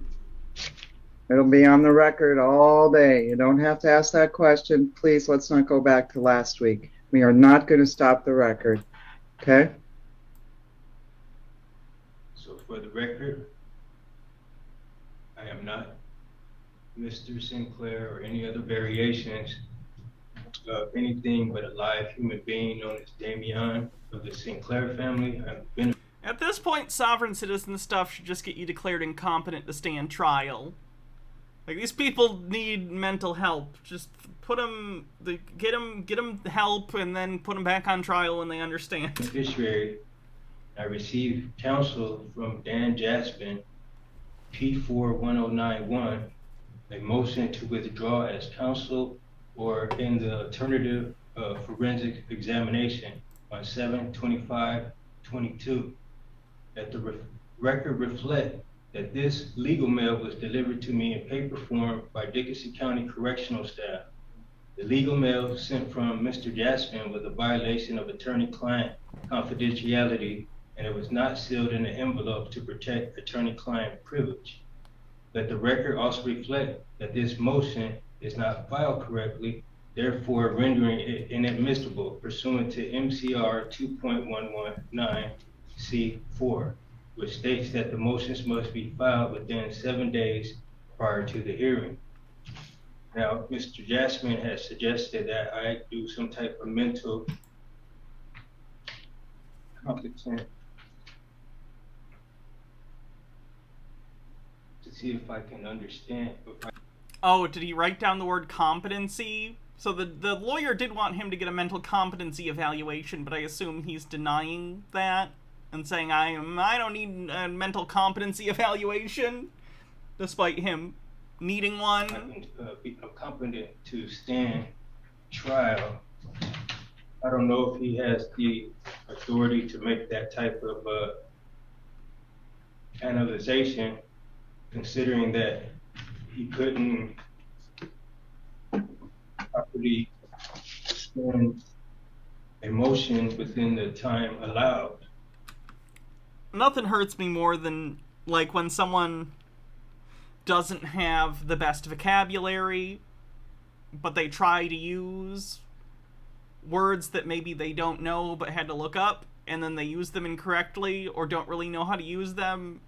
That makes me cringe. Just in like a way, not in any sort of judgmental way. I get it. Different people have different experiences. Just makes me feel bad. So I'm not sure who needs the mental competence, but I know that I do not. As I said before on record, that I am a sovereign citizen. I am protected by the... Did he literally call himself a sovereign citizen? That's rare. They don't usually do that anymore, because they know the stigma that comes with the term sovereign citizen. So at this point, usually they're like, I'm not a sovereign citizen, I just believe everything sovereign citizens believe. Constitution for the United States of America. Okay, I'm listening. I Keep reserve going. my right under 1 UCC 1-308.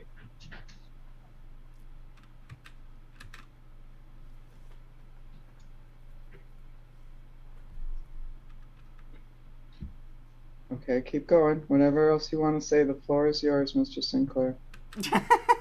She's just getting other work done while he tires himself out. I don't know what she's doing. I saw her staple something, and she's clearly writing.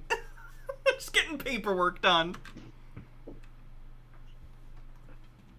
I am not the named defendant, and I must address that as long as you call me Mr. Sinclair. I'm Damian of the Sinclair family, or you can call me the beneficiary, or simply just Damian.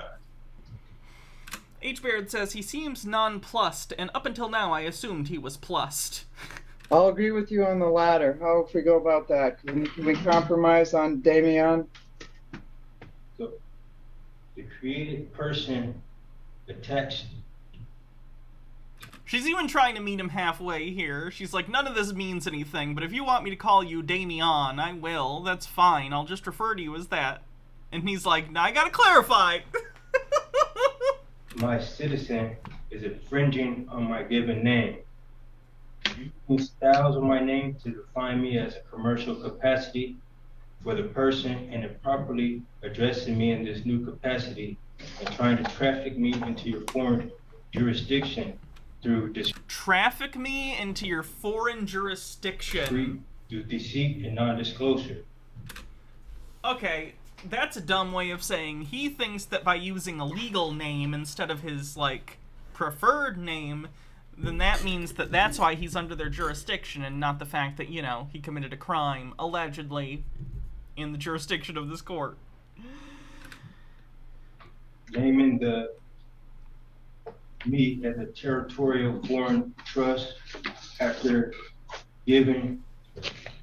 Here's a test for if the laws of a place apply to you. Are you in the place? Yep, their laws apply to you. The only things that might not, if you're a diplomat, you'll get away with more shit, but not most things. My name under false pretense. Parking will be a lot easier if you're a dignitary. In order to traffic me into this foreign territorial U.S. jurisdiction without my knowledge or consent. Overthought says, words have no power, Snowflake. Also, these words I say in this specific order shall set me free. Now, last week, when we spoke, it's like they don't understand that words, especially in court, words do have power, right? Words have power because of the things they represent, right? When you're discussing something in court, I would imagine to someone who doesn't understand it, and I certainly don't understand it, but I understand that there's something there to understand, right? It's based on the foundations of, like, American jurisprudence that's been built since the founding of the country, right? It's an in-depth study of the philosophy of law and how it's applied, understandings of, like, actual, like, judicial practice in the country, what laws are on the books. Like, it's a whole thing. But I understand that the complicated legal words that are being said that I don't understand, I know that they're powerful because they're backed by precedent. They're backed by the action of the state. It seems like sovereign citizens just think the words in and of themselves have power, completely divorced from what those words mean. They're not magic words. They're words that represent very real things, very real social contracts and constructs, and, in reality, the fact that the state has a monopoly on violence, right? So yes, they have authority over you. It's not because of the words they say, but it is because of what those words are saying. And what they're saying is, we are the state, there are laws, you need to abide by them. Overthought says, oh, I read that one. Asked you if this was a criminal or a civil charge.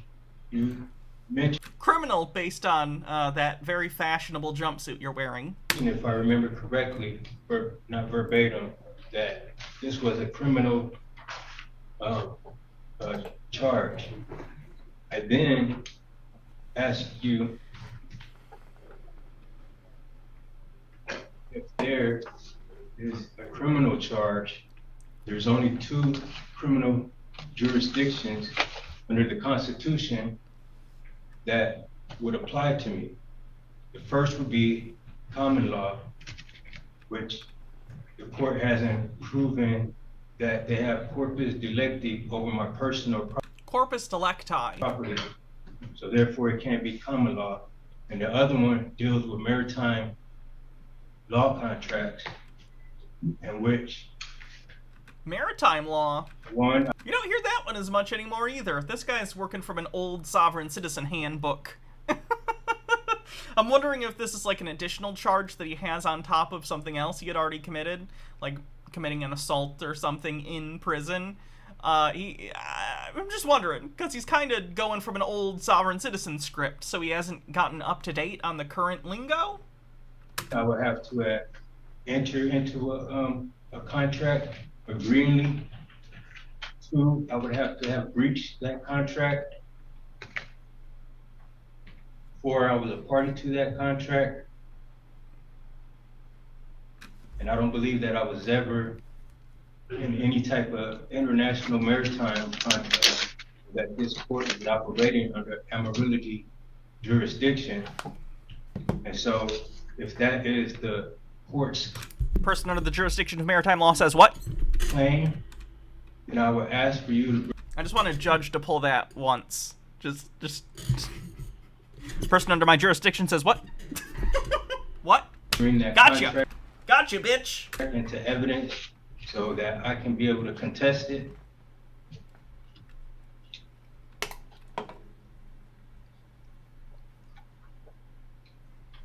So the reason why I want the court to distinguish me from a fictitious person or entity or corporation is because I'm not a citizen of the British Crown.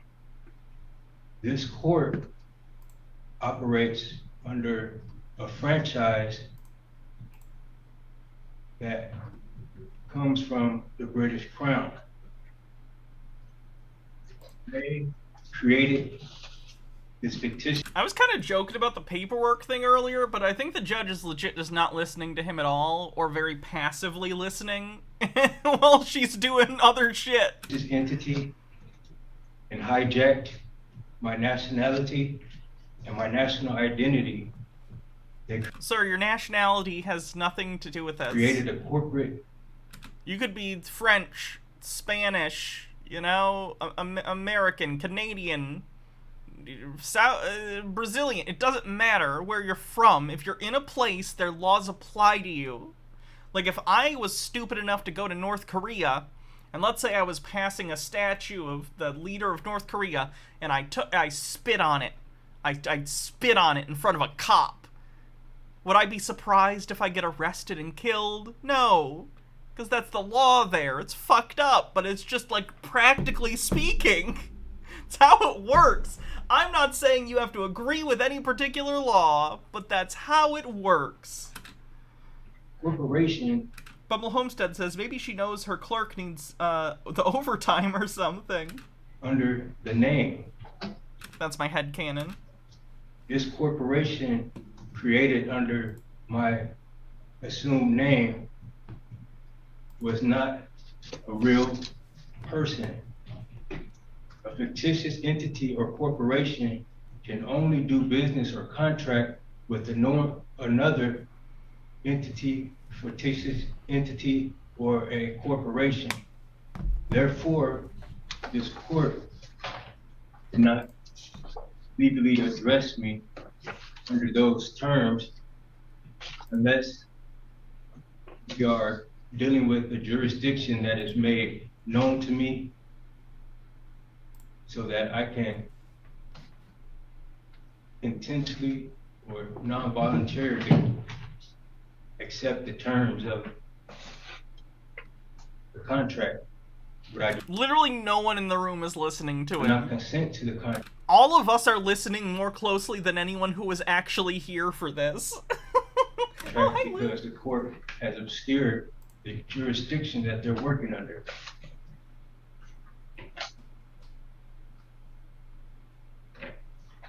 So what I'm asking you to do is Hi, Cass. have this matter settled Cass is under the chair. and to let me go.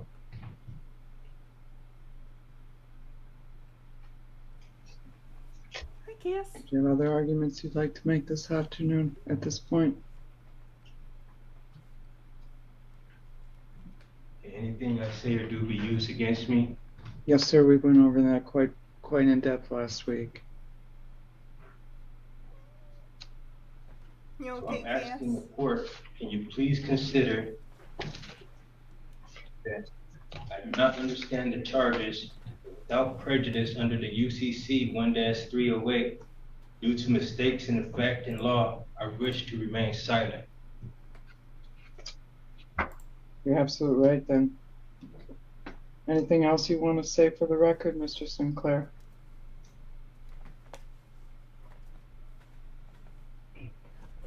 I'm sorry. Did you answer me? Did you have anything else you wanted to say right now before I rule?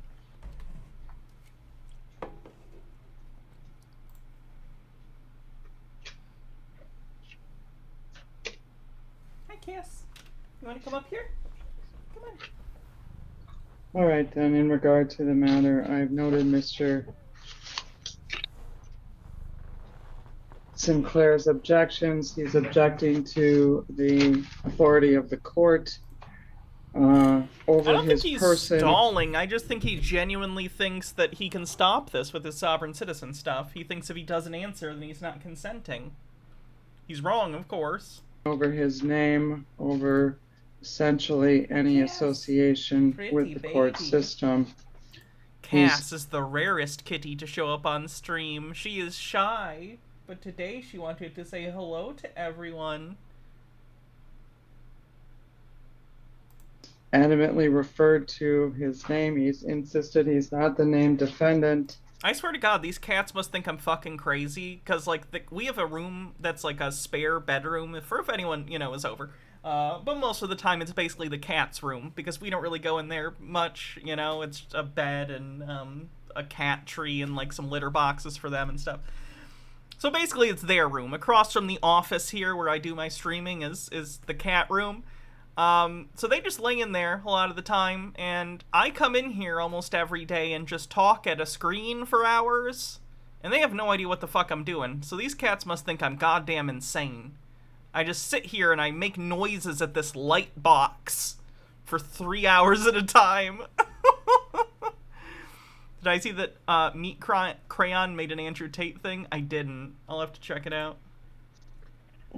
He spoke last Kitty. week Get your butt off the space bar. It is the space bar. Give it space. on the 11th and today stated how he believes he should be referred to, in that the court does not have authority over him, in that this is not a common law matter, now a maritime matter. He's referenced UCC 1-308 and common law and maritime law. Essentially, for the record, Erie Railroad Company versus Tompkins. I'm sorry, before I rule, do you want to be heard then any further? Let me ask you this, Mr. Jaspin, at this point. I have nothing in addition to what I've previously stated. Do you want to be heard, Ms. Richards? Not regarding this issue, Your Honor. All right, Erie Railroad Company. I don't mean to interrupt you. Can I speak? Yes, I was waiting for you. Finish it up. What's up? The case that you're referring to, the Erie Railroad versus Tompkins. Yes. Had to do with a man who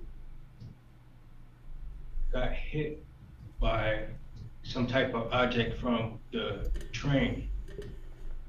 When the court decided on the case, they decided that the man didn't have anything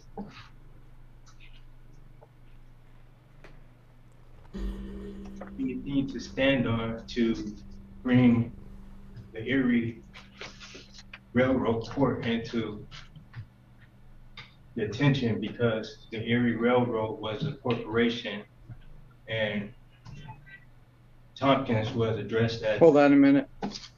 I'll go with her, Judge. What? Oh, I thought that was outside. Isn't it outside? Go there. We got the window open, of course. Exactly why we can't have the window open around here. We just talked about that. Are they gone? All right. Sorry, Mr. Go ahead. When that happened, something happened where that became the beginning point of where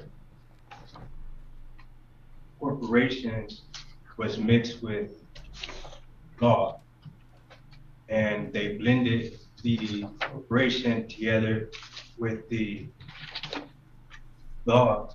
And then the next law that ended up coming into place, or the next case that came into play, was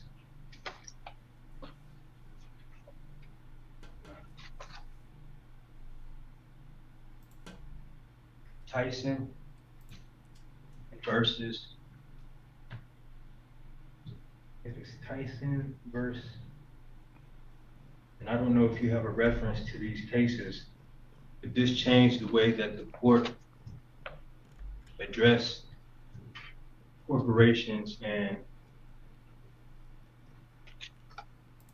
human beings or citizens of the United States of America. So since then, the British Crown. Oh my god, is this guy gonna make a fucking point? I feel like we've been here for hours. A franchise employed by the Crown of Britain. Sinclair for several years. He's had several cases through my office. If that isn't sufficient for the court, I can certainly take some testimony from one of the officers who is here for the second time for a preliminary examination.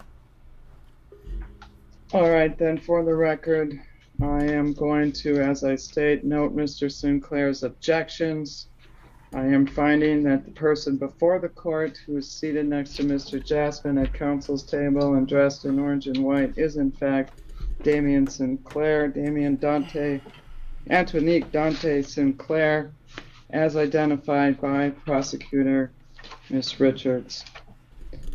In regard to the matter then, we are set to move forward. The next question I have is in respect to the issue of counsel, and then we're going to get to the preliminary jurisdiction that they're working under. You failed to mention which jurisdiction that this court is under. All right, Mr. Sinclair, I've ruled this court is under the jurisdiction of the Michigan laws. We are court. I'm recognizing you. You are Damien Sinclair. I'm finding that. You won't answer the question. That's 2 hearings now. Apparently, you're unable to answer that question. So therefore, I'm not going to grant your motion to withdraw. I'm going to sua sponte enter orders for competency evaluation. Okay, good. They do give him a competency evaluation. He needs it. As well as criminal responsibility for Mr. Sinclair. When those evaluations have been completed, we'll set the matter for a continued preliminary examination. Anything else? Could you prepare the orders for signature then, Ms. Richards? I will, Your Honor. Can I address one other issue? You may.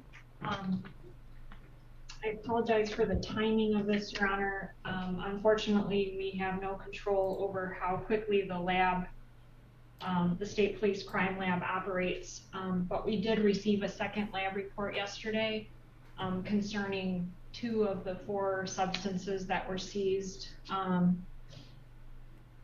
I immediately notified Mr. Jaspin as counsel for Mr. Sinclair that my intention would be to file an amended complaint in this matter. I think that one's about done. Profane Priestess says, I'm calling you out, Hannah. There's a link. On the one hand, infinite possibilities for customization. On the other hand, purple.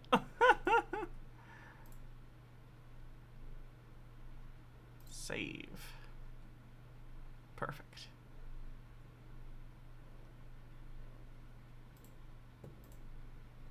Retweet.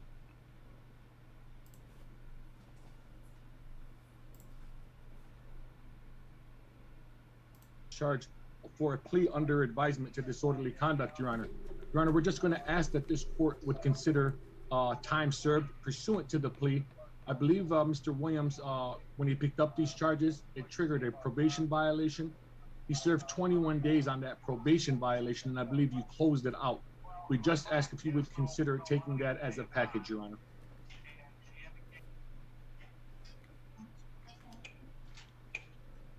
Oh, we are right to communities. I remember this gentleman. Mr. Williams, how are you, sir? I could have been better, Yana. You could be better? Yeah. What's going on? I'm trying to, it's like a nightmare, Yana. Can't wake up.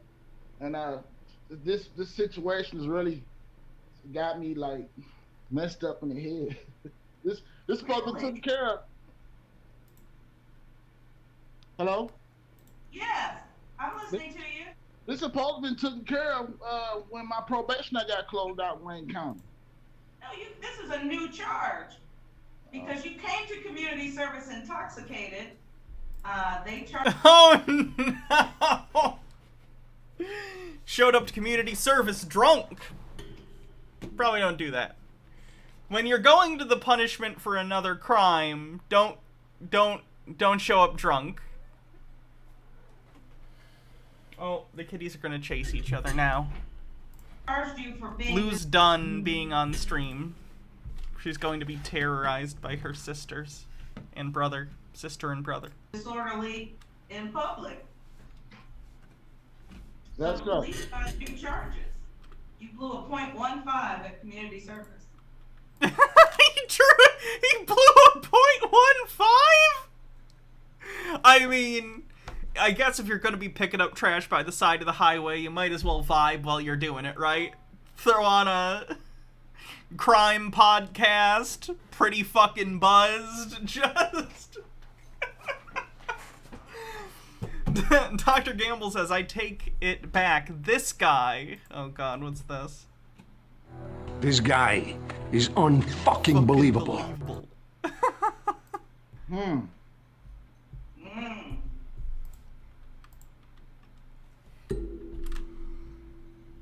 you even stand up at 0.15? You don't want to know.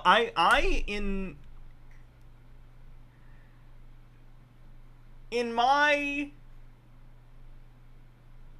like alcoholic days, there was a time where I had like a breathalyzer that I could use to like whatever. I blew a ridiculous amount. I'm so fucking glad I don't drink anymore. It was a fucking nightmare. H-Bird says, did they specifically tell him he couldn't pick up trash drunk? Checkmate, legal system. All right, sir, you understand that this is a misdemeanor, carries a maximum penalty of 90 days in jail and or $500 fine. Do you understand that? Sort of. What don't you understand? Well, I just try to figure out how this, like, everything's closed out. I don't. Who told you everything was closed out? I didn't say that. Well, that August 24th, you told me I shouldn't be in court no more.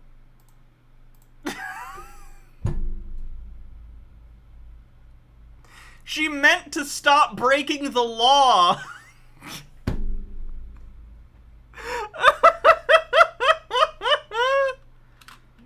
Why would I tell somebody not to be in court anymore? Or maybe I said it like, stay out of court. How you doing with your drinking? Well, I haven't been drinking, I haven't been driving.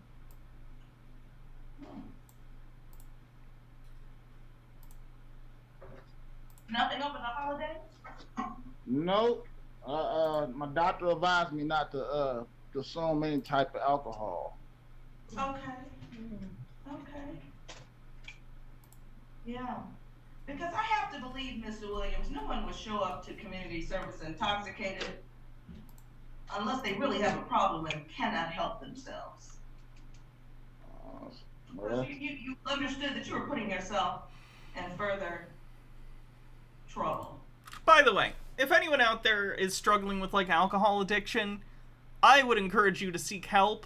I've been in that place, you know, I've been sober for over a year now. Get help. It's so much better after you do. Like, if you're an alcoholic, there's a point where it's not even fun drinking anymore. It's just something you need to do, and it feels like an obligation. It's shitty. It's not fun. You can get out of it. Please, if you need help, seek help. It's out there. There's plenty of it. That's the frustration you're dealing with right now. When you made the decision to come to community service drunk, that's what caused the situation that you're in now, not the court.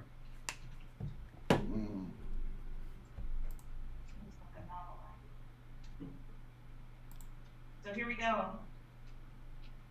Mr. Williams, do you solemnly swear affirm to tell the truth? Yes.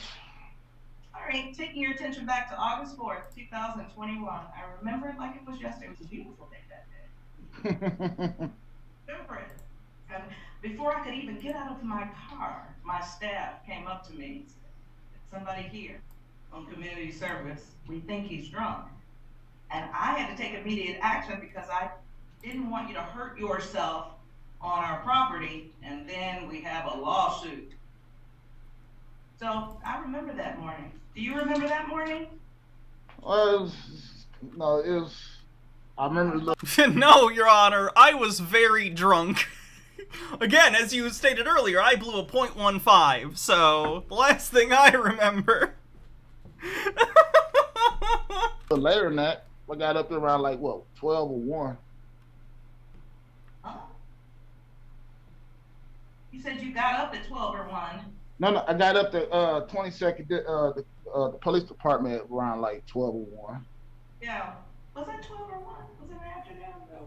It wasn't in the afternoon. Not at all. No, it was in the morning. You may got arrested in the afternoon. Yeah, by the time we did the paperwork, you got arrested, but you were here in the morning. Because wasn't he laying down on the job? Yeah, We yeah. had an event. It was some type of event. It was in the parking lot. I can't remember the event. but Yep, yeah. everything was, it was some It was event we were busy. having in the parking lot, yeah. All right, Mr. Williams, Mm-hmm. were you drunk and disorderly in public? Well, they have another word, intoxicated. I wouldn't exactly use drunk. Oh, okay, we're going to play with semantics. All right, were you intoxicated in public? Yeah. I had like one. Oh, yeah. I wasn't drunk in public, but I was definitely intoxicated. One beer, and it was a big beer, though. Who wakes up in the morning and is like, you know what sounds good right now? A beer? A fucking tall boy. Yes. That's the breakfast of champions. Get fucked, Wheaties. It was, because you were a 0.15. God, that's terrible. And you had at least not had anything to drink for an hour or so that you were here, so your blood alcohol went down to 0.15. And then you were taken into custody. You spent 21 days in custody? Correct. It's Right. I think it was 21. I think it was one extra day. They said something about faxing. Pour beer over the Wheaties. Hey, it's breakfast, okay? We're gonna get a Red's Wicked Apple Ale. Tall boy. I'm gonna pour it on my Apple Jacks, okay? Shane was down. Is he down? Now it does taste like apples.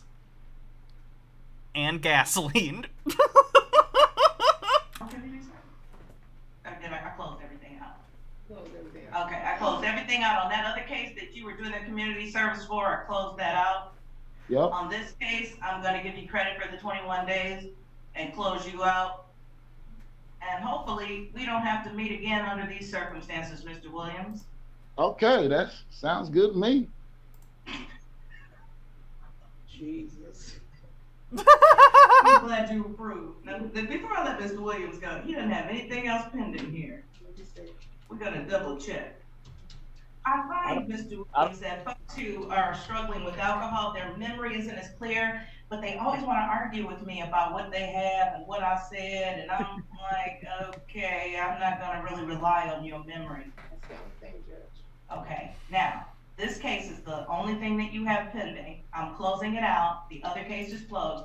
You now are done with all pending criminal cases here in the city of Inkster. I don't know if you have a civil matter, but everything's clear. So no more litigation, Yan? I didn't say that. I said you don't have any other pending criminal matters. Oh, okay. All right? Have a nice day, Mr. Williams. Thank you, sir. Yan. Thank you. McTaw.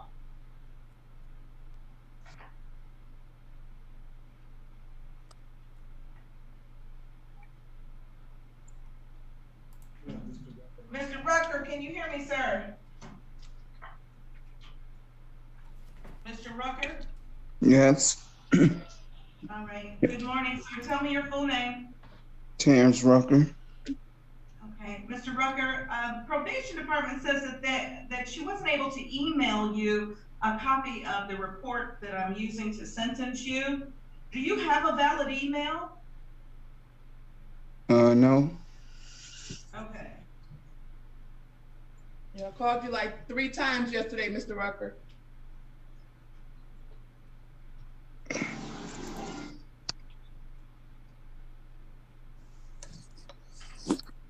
Right, so we've got operating pairs. Officers are without some. I know it was a guy that peed himself. I don't know much more about it than that.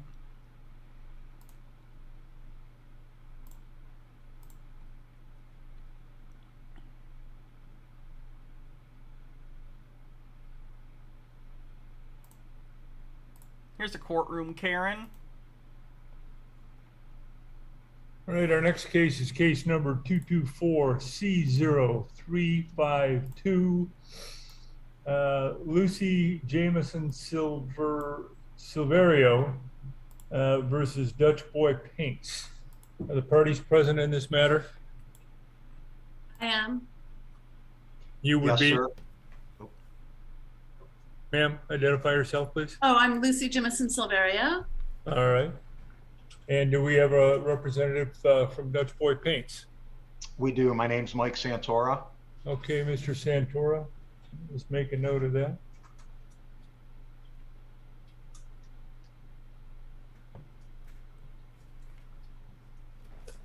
All right, I know you both have been on for a long time, and I'm sorry for that, but let's just get right to it. I understand that, that the allegation here could be that Ms. Silverio bought paint or bought Dutch Boy paint, and that when used in keeping with the directions, have I been following Illuminati's recent YouTube videos? I know she did a Tate one and something on Peter's Church. I'm behind, though. I still gotta watch. It resulted in an unsatisfactory result.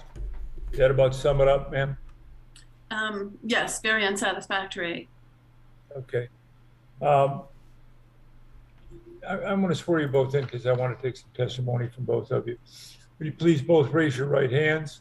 You both solemnly swear that the testimony you're about to give is the truth, the whole truth, and nothing but the truth? Yes. Yes. Okay, good. So help All me, right. Dutch Boy. Ms. Jimison Silverio, tell me what happened. Okay, we live in a sort of a concrete block cottage on a lake that had been my mother's. And she painted the floor probably, about 27 years, no less. She painted the floor? 21 years ago, and then I repainted it after 10 years with the same paint that she bought. That was just like a brown. And then we moved into the cottage. Is it literally the same paint 20 years later? No, it's about 10 years later. It was the paint that she had. And it wasn't the Dutch Boy paint. It was another paint. Right, that's what he's asking. He's asking, was it literally the same, like, can of paint? Or are you saying you took that paint somewhere and had the exact same paint made? Okay. And it lasted really well for 10 years. I'm jumping ahead. You go ahead. It lasted pretty well for 10 years. And then we repainted it. I repainted it myself like 10 years later because it was a little bit scuffed. And it looked good for a long time, but I felt like it wasn't looking good and I wanted to repaint the floors because, you know, we were living here. And I know that she bought that paint at some place like Big Lots, you know, but I bought Dutch Boy because I thought, oh, that's a really good brand and that paint is going to last. I have done a lot of painting. I painted when I was in college in summers, and I've renovated 4 houses. I've never done so much work and had such a bad outcome as this paint that I bought from Dutch Boy that says on the label, tough, durable coating, resist fading, weathering, scuffing, ideal for porches and floors. And I contacted Dutch Boy afterwards and they said they would cover the 2 gallons of paint and give me $100. But. Okay.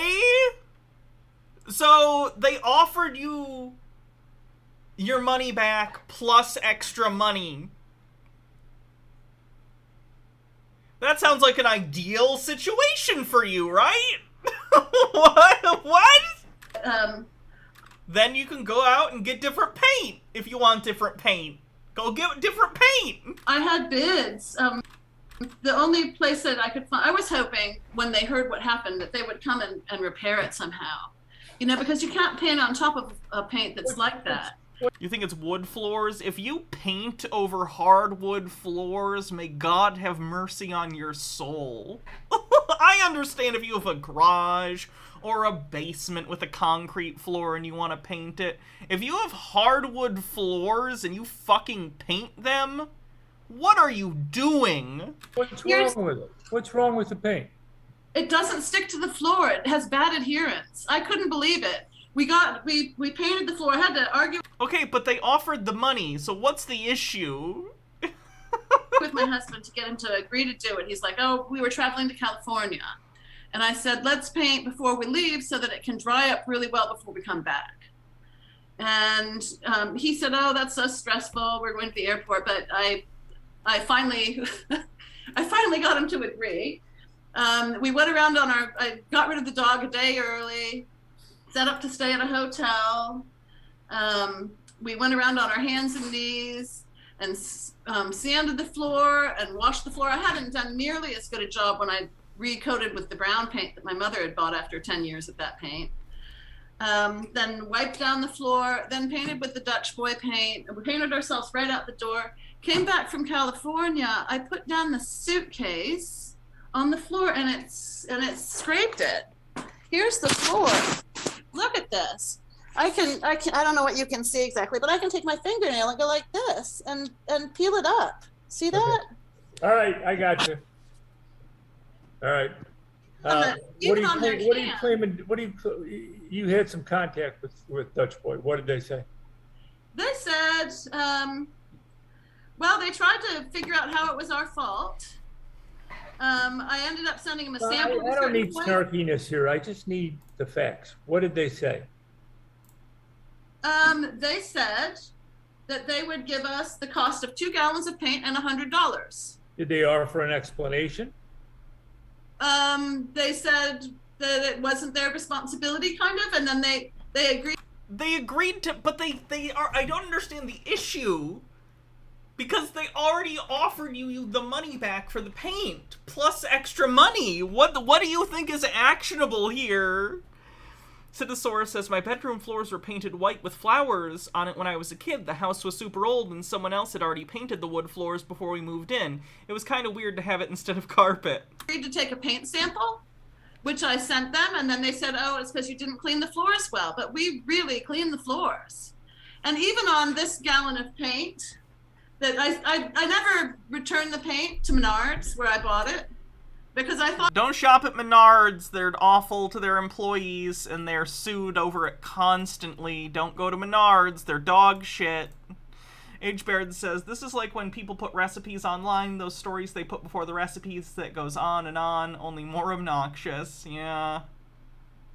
I thought maybe they'd want the paint because you don't want to sell a floor paint that doesn't adhere. When did you buy the paint? About a month before or 3 weeks before I bought the painted the floor. Okay, and when was that? This was painted last May. Last May, a year ago now. Okay. I mean, I've been trying to figure out how to fix it. Okay. And I put in a link. I put 3 bids that I've got for the floor. Who's the guy she's mad at? He's a representative of Dutch Boy Paint. I really don't. The company? Want to go to plastic laminate. I really just wanted to leave it, with the concrete floor painted. Okay, all right. So it's concrete. That's fine. What's your damage claim? I think $6,500.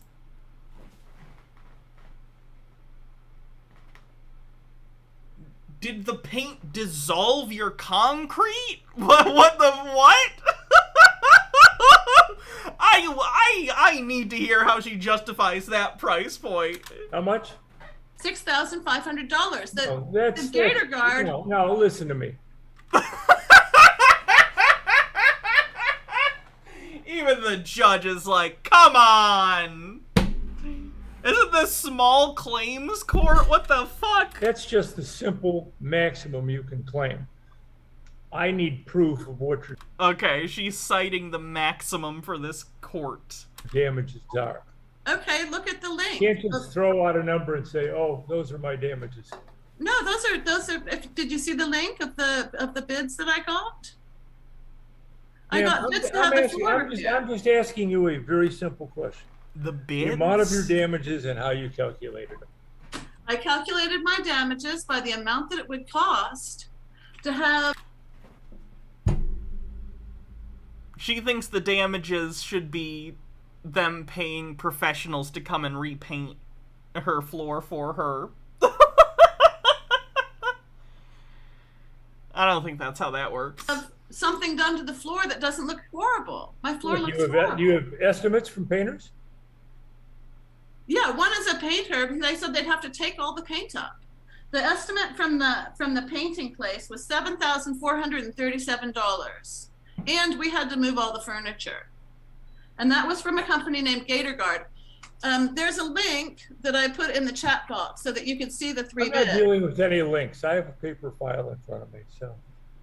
Okay, Mr. Santora, you've been sitting there very quietly, biting your tongue. Can I hear from you now? Certainly. So, you know, when the complaint was logged, we had asked Ms. Silvero for the batch number that was on the gallon of paint that she had used. Sure. And with that, we're able to track when we manufacture batches of paint. We typically, this particular batch was manufactured, it was 3,000 gallons at that time.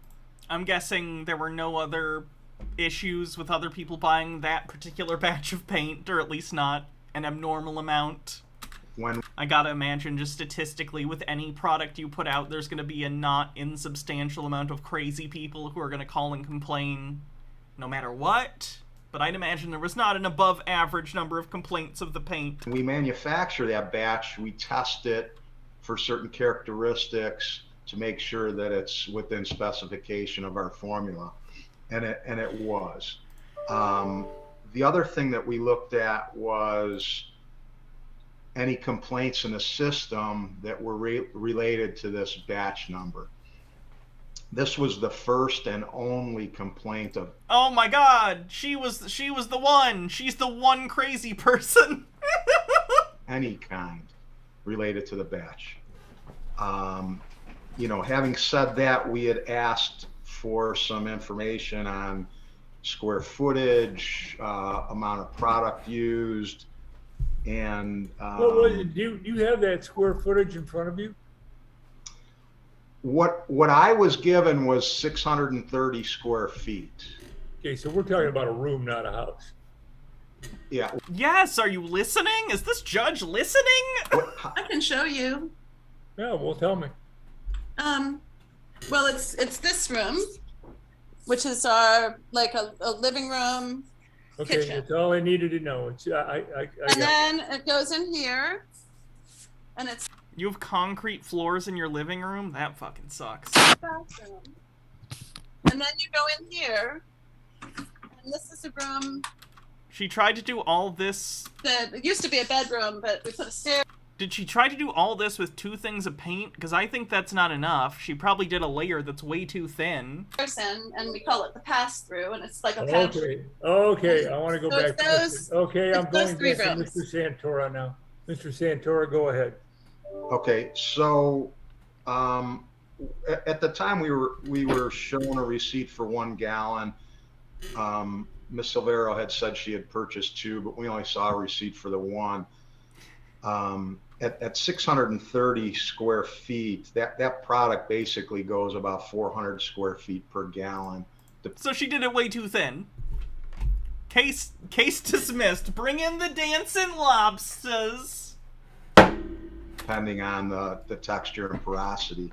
So it seemed to us at the time that there was some under application, but the main culprit here was when we got the peel samples and viewed it under a microscope, the underside of the sample. Apparently Dutch Boy isn't fucking around. They're asking for goddamn peel samples and fucking in their Dutch Boy lab looking at the shit. Was full of contamination. Oh, did they not actually clean the floor well, her and her husband? Concrete, sand, paint from another application. And, you know, one of the main things when it's in the directions, you know, this type of product has to be applied to a sound, clean, dull, and dry surface. Are those directions contained on the paint container? They are. They are. And Lucy! Come on! And so, you know, just like a medical examiner examining a dead body and determining cause of death, this is a similar situation. We could look at the backside of a sample and it can tell us a multitude of things. It could tell us the how smooth that surface was, how clean that surface was, and how sound that surface was. You know, paint needs a sound, clean surface in order to adhere. And what we're seeing here doesn't show us that.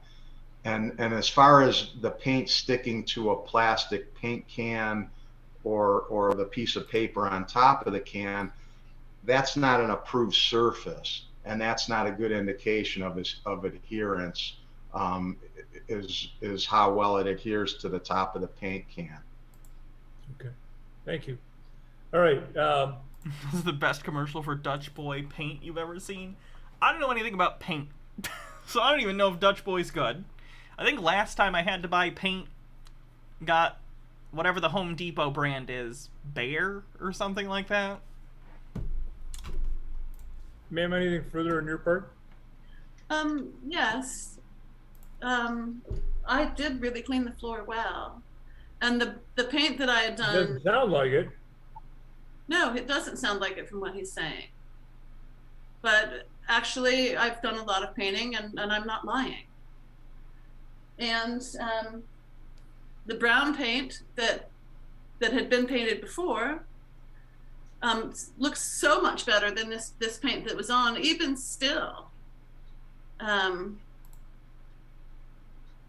She should have taken the like however much they were going to give her. She would have at least gotten that. Did she go into this intending to scam? Like, was she like, I'll buy a thing of paint and said it was terrible, and I'll go to small claims court and I'll get enough money that I can hire people to do a good paint job? Like, no, lady, you can't do this. It's Do we have actual lab reports? How do we know he's not making this up? We don't. It's small claims court, I think. I don't think they deal with shit like that. Okay. I mean, we really did clean the floor. The previous paint that we used, that was that my mother had bought, was a cheap paint that held up much better than this Dutch Boy paint, and it. I kept the gallon so that they could test it. All right. None of that is pertinent to what I'm deciding. Okay. Anything further from either one of you? Yeah, I just wanted to add that, you know, what started out as a do-it-yourself project for either $30 or $60 worth of product that was purchased is now turning into a request for over $6,000. Yeah, that's the thing that gets me the most about this. Like, if she was actually able to prove, like, this damaged my floor somehow and now I need to have it replaced, then I could see what she's asking for. But at this point, she's basically just saying, I feel like I wasted my time using their paint, and it's like, that's not their fault. Even if their paint was bad, you could have done a small section, decided if you liked it or not, and then done the rest. They didn't make you paint half your fucking house. Like, what? Damages from the product that I bought. Hey, I had no clue. One at a time. Go ahead, Mr. Santora. I don't like this and judge. So based on you know, our examination of the samples and the facts, I feel like the judge is half paying attention at best, and I feel like he's not... Again, I don't like this lady. I think Lucy, which is her name, is wrong. But I really feel like this judge already didn't like her. I don't know. Just don't feel that. Maybe I'm reading too far into it, but it feels like he's much more... It feels like he's much more cordial to Mike than he is to Lucy. It's a very reasonable solution at this point. Okay. You know. All right. And I don't want to say it's a sexist thing, but it feels like a sexist thing. Okay, I'm ready to rule on this matter. This is a civil matter. The party seeking to... Yeah, I agree. He's giving me old school sexism vibes. Like, again, the facts of this case, I think, do show that she's in the wrong and that Dutch Boy didn't do anything wrong. But I'm imagining a situation where, like, it's a similar situation, but there really was a fuck-up, right? I don't feel like this judge would trust her anyway, because it feels like the attitude this judge is kind of putting out there is, yeah, like, this woman even knows how to paint correctly, and it just is gross to me. When the case has to prevail by a preponderance of the evidence. I've got two credible witnesses here who have given me conflicting testimony, and without further evidence, I'm not in a position to declare that either side has prevailed by a preponderance of the evidence. Having said that, what that means is judgment will be in favor of the defendant and not the plaintiff, because the plaintiff has not prevailed on her burden of proof. All right, thank you. Oh, don't forget, you can appeal within 7 days. I think you should help people with that poor woman with her car. She had to take time off work.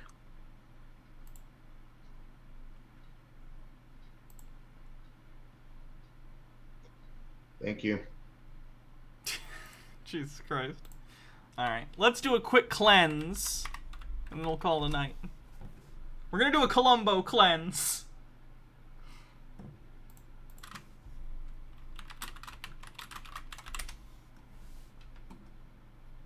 Let's do a montage of Columbo one more thinging, people. Mr. Hart is in Rome. He's going to be back in his hotel room in a little while. Oh, listen, there's one other thing I wanted to ask you about. The fellow that Lessing worked with, Dr. Murchison, I can't find him, and I was wondering whether you can help me. Apparently, he goofed up on some expensive project that he was working on. Gee, I've seen this picture. If you don't know about Columbo, really good detective show, a thing he would do is he talks to the murderer, and then he kind of acts dumb, like he doesn't know what he's doing as part of his probative, like, strategy. So then when they're about to leave, he'll catch them off guard by being like, one more thing, and it'll be a question that reveals he knows more than he's letting on. You're every day for 12 years. You're a beautiful woman.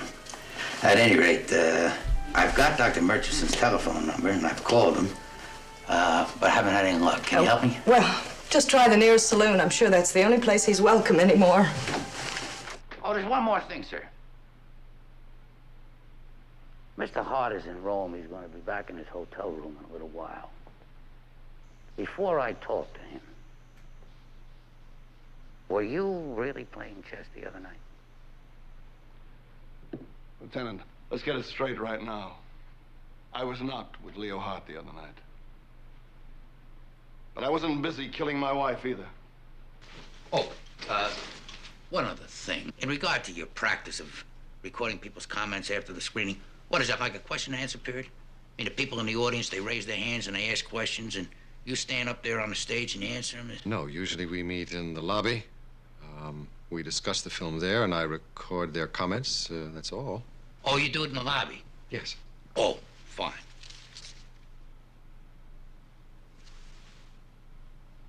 Gee, now that's peculiar. What is peculiar? No, it's peculiar that you would walk into the lobby. I see a man that was lying on the floor. I'd call Columbo the anti-Sherlock Holmes. Sherlock Holmes is so brilliant and needs everyone in the world to know it at all times because Sherlock Holmes is incredibly insecure or something and needs to constantly be given praise to feel like good at what he's doing. Columbo's the opposite. He'll drive a shitty car, doesn't bring attention to himself or what he's doing. He just really likes to catch murderers, I think. He's good. He's good. Oh, he just got shot in the middle of all that excitement. Is he the grandpa from Princess Bride? Yes, yes he is. Turn on a tape recorder. Yeah, for a cleanse, we're watching a compilation of Columbo things. Well, did it occur to you that I might have turned the tape recorder on? And also, as a fun thing thematically, most of the murderers in this show, you know who the murderer is at the beginning of every episode, by the way. It's not like a who did it, it's more like how is Columbo gonna catch him? So, oh shoot, I lost my train of thought suddenly.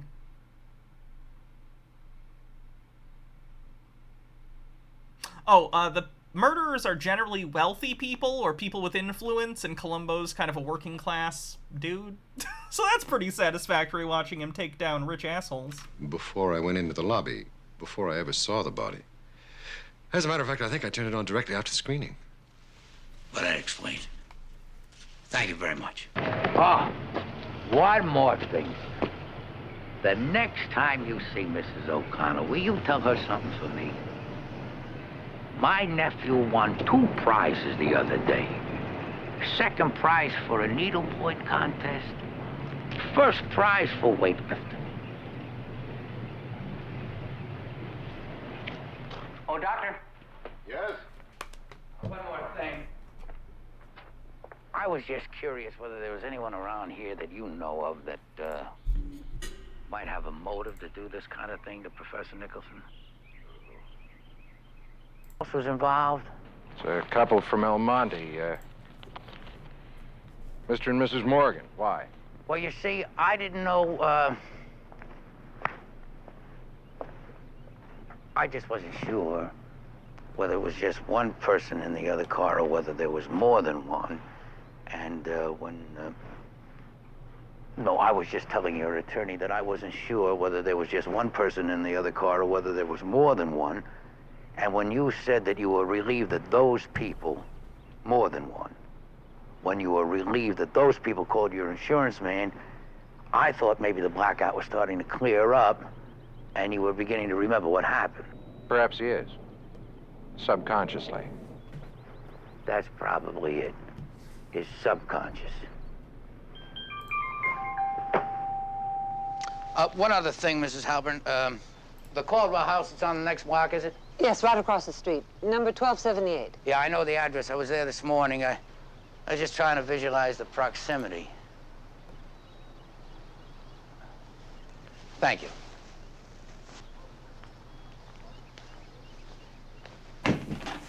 Oh, Mr. Janis, just one more thing, please. Okay, that's enough, Columbo. You only found out recently Peter Falk had a glass eye. Same. Baja told me.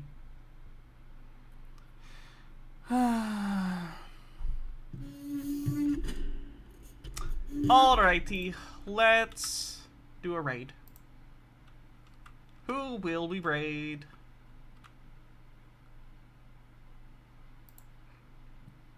I don't think I've ever raided Zoe. Here, go watch Zoe play Fallout. Alright, have a good night, everyone. I'll be back tomorrow for something. Some kind of stream, so I hope to see you there. Have a wonderful night, everyone. See you guys tomorrow.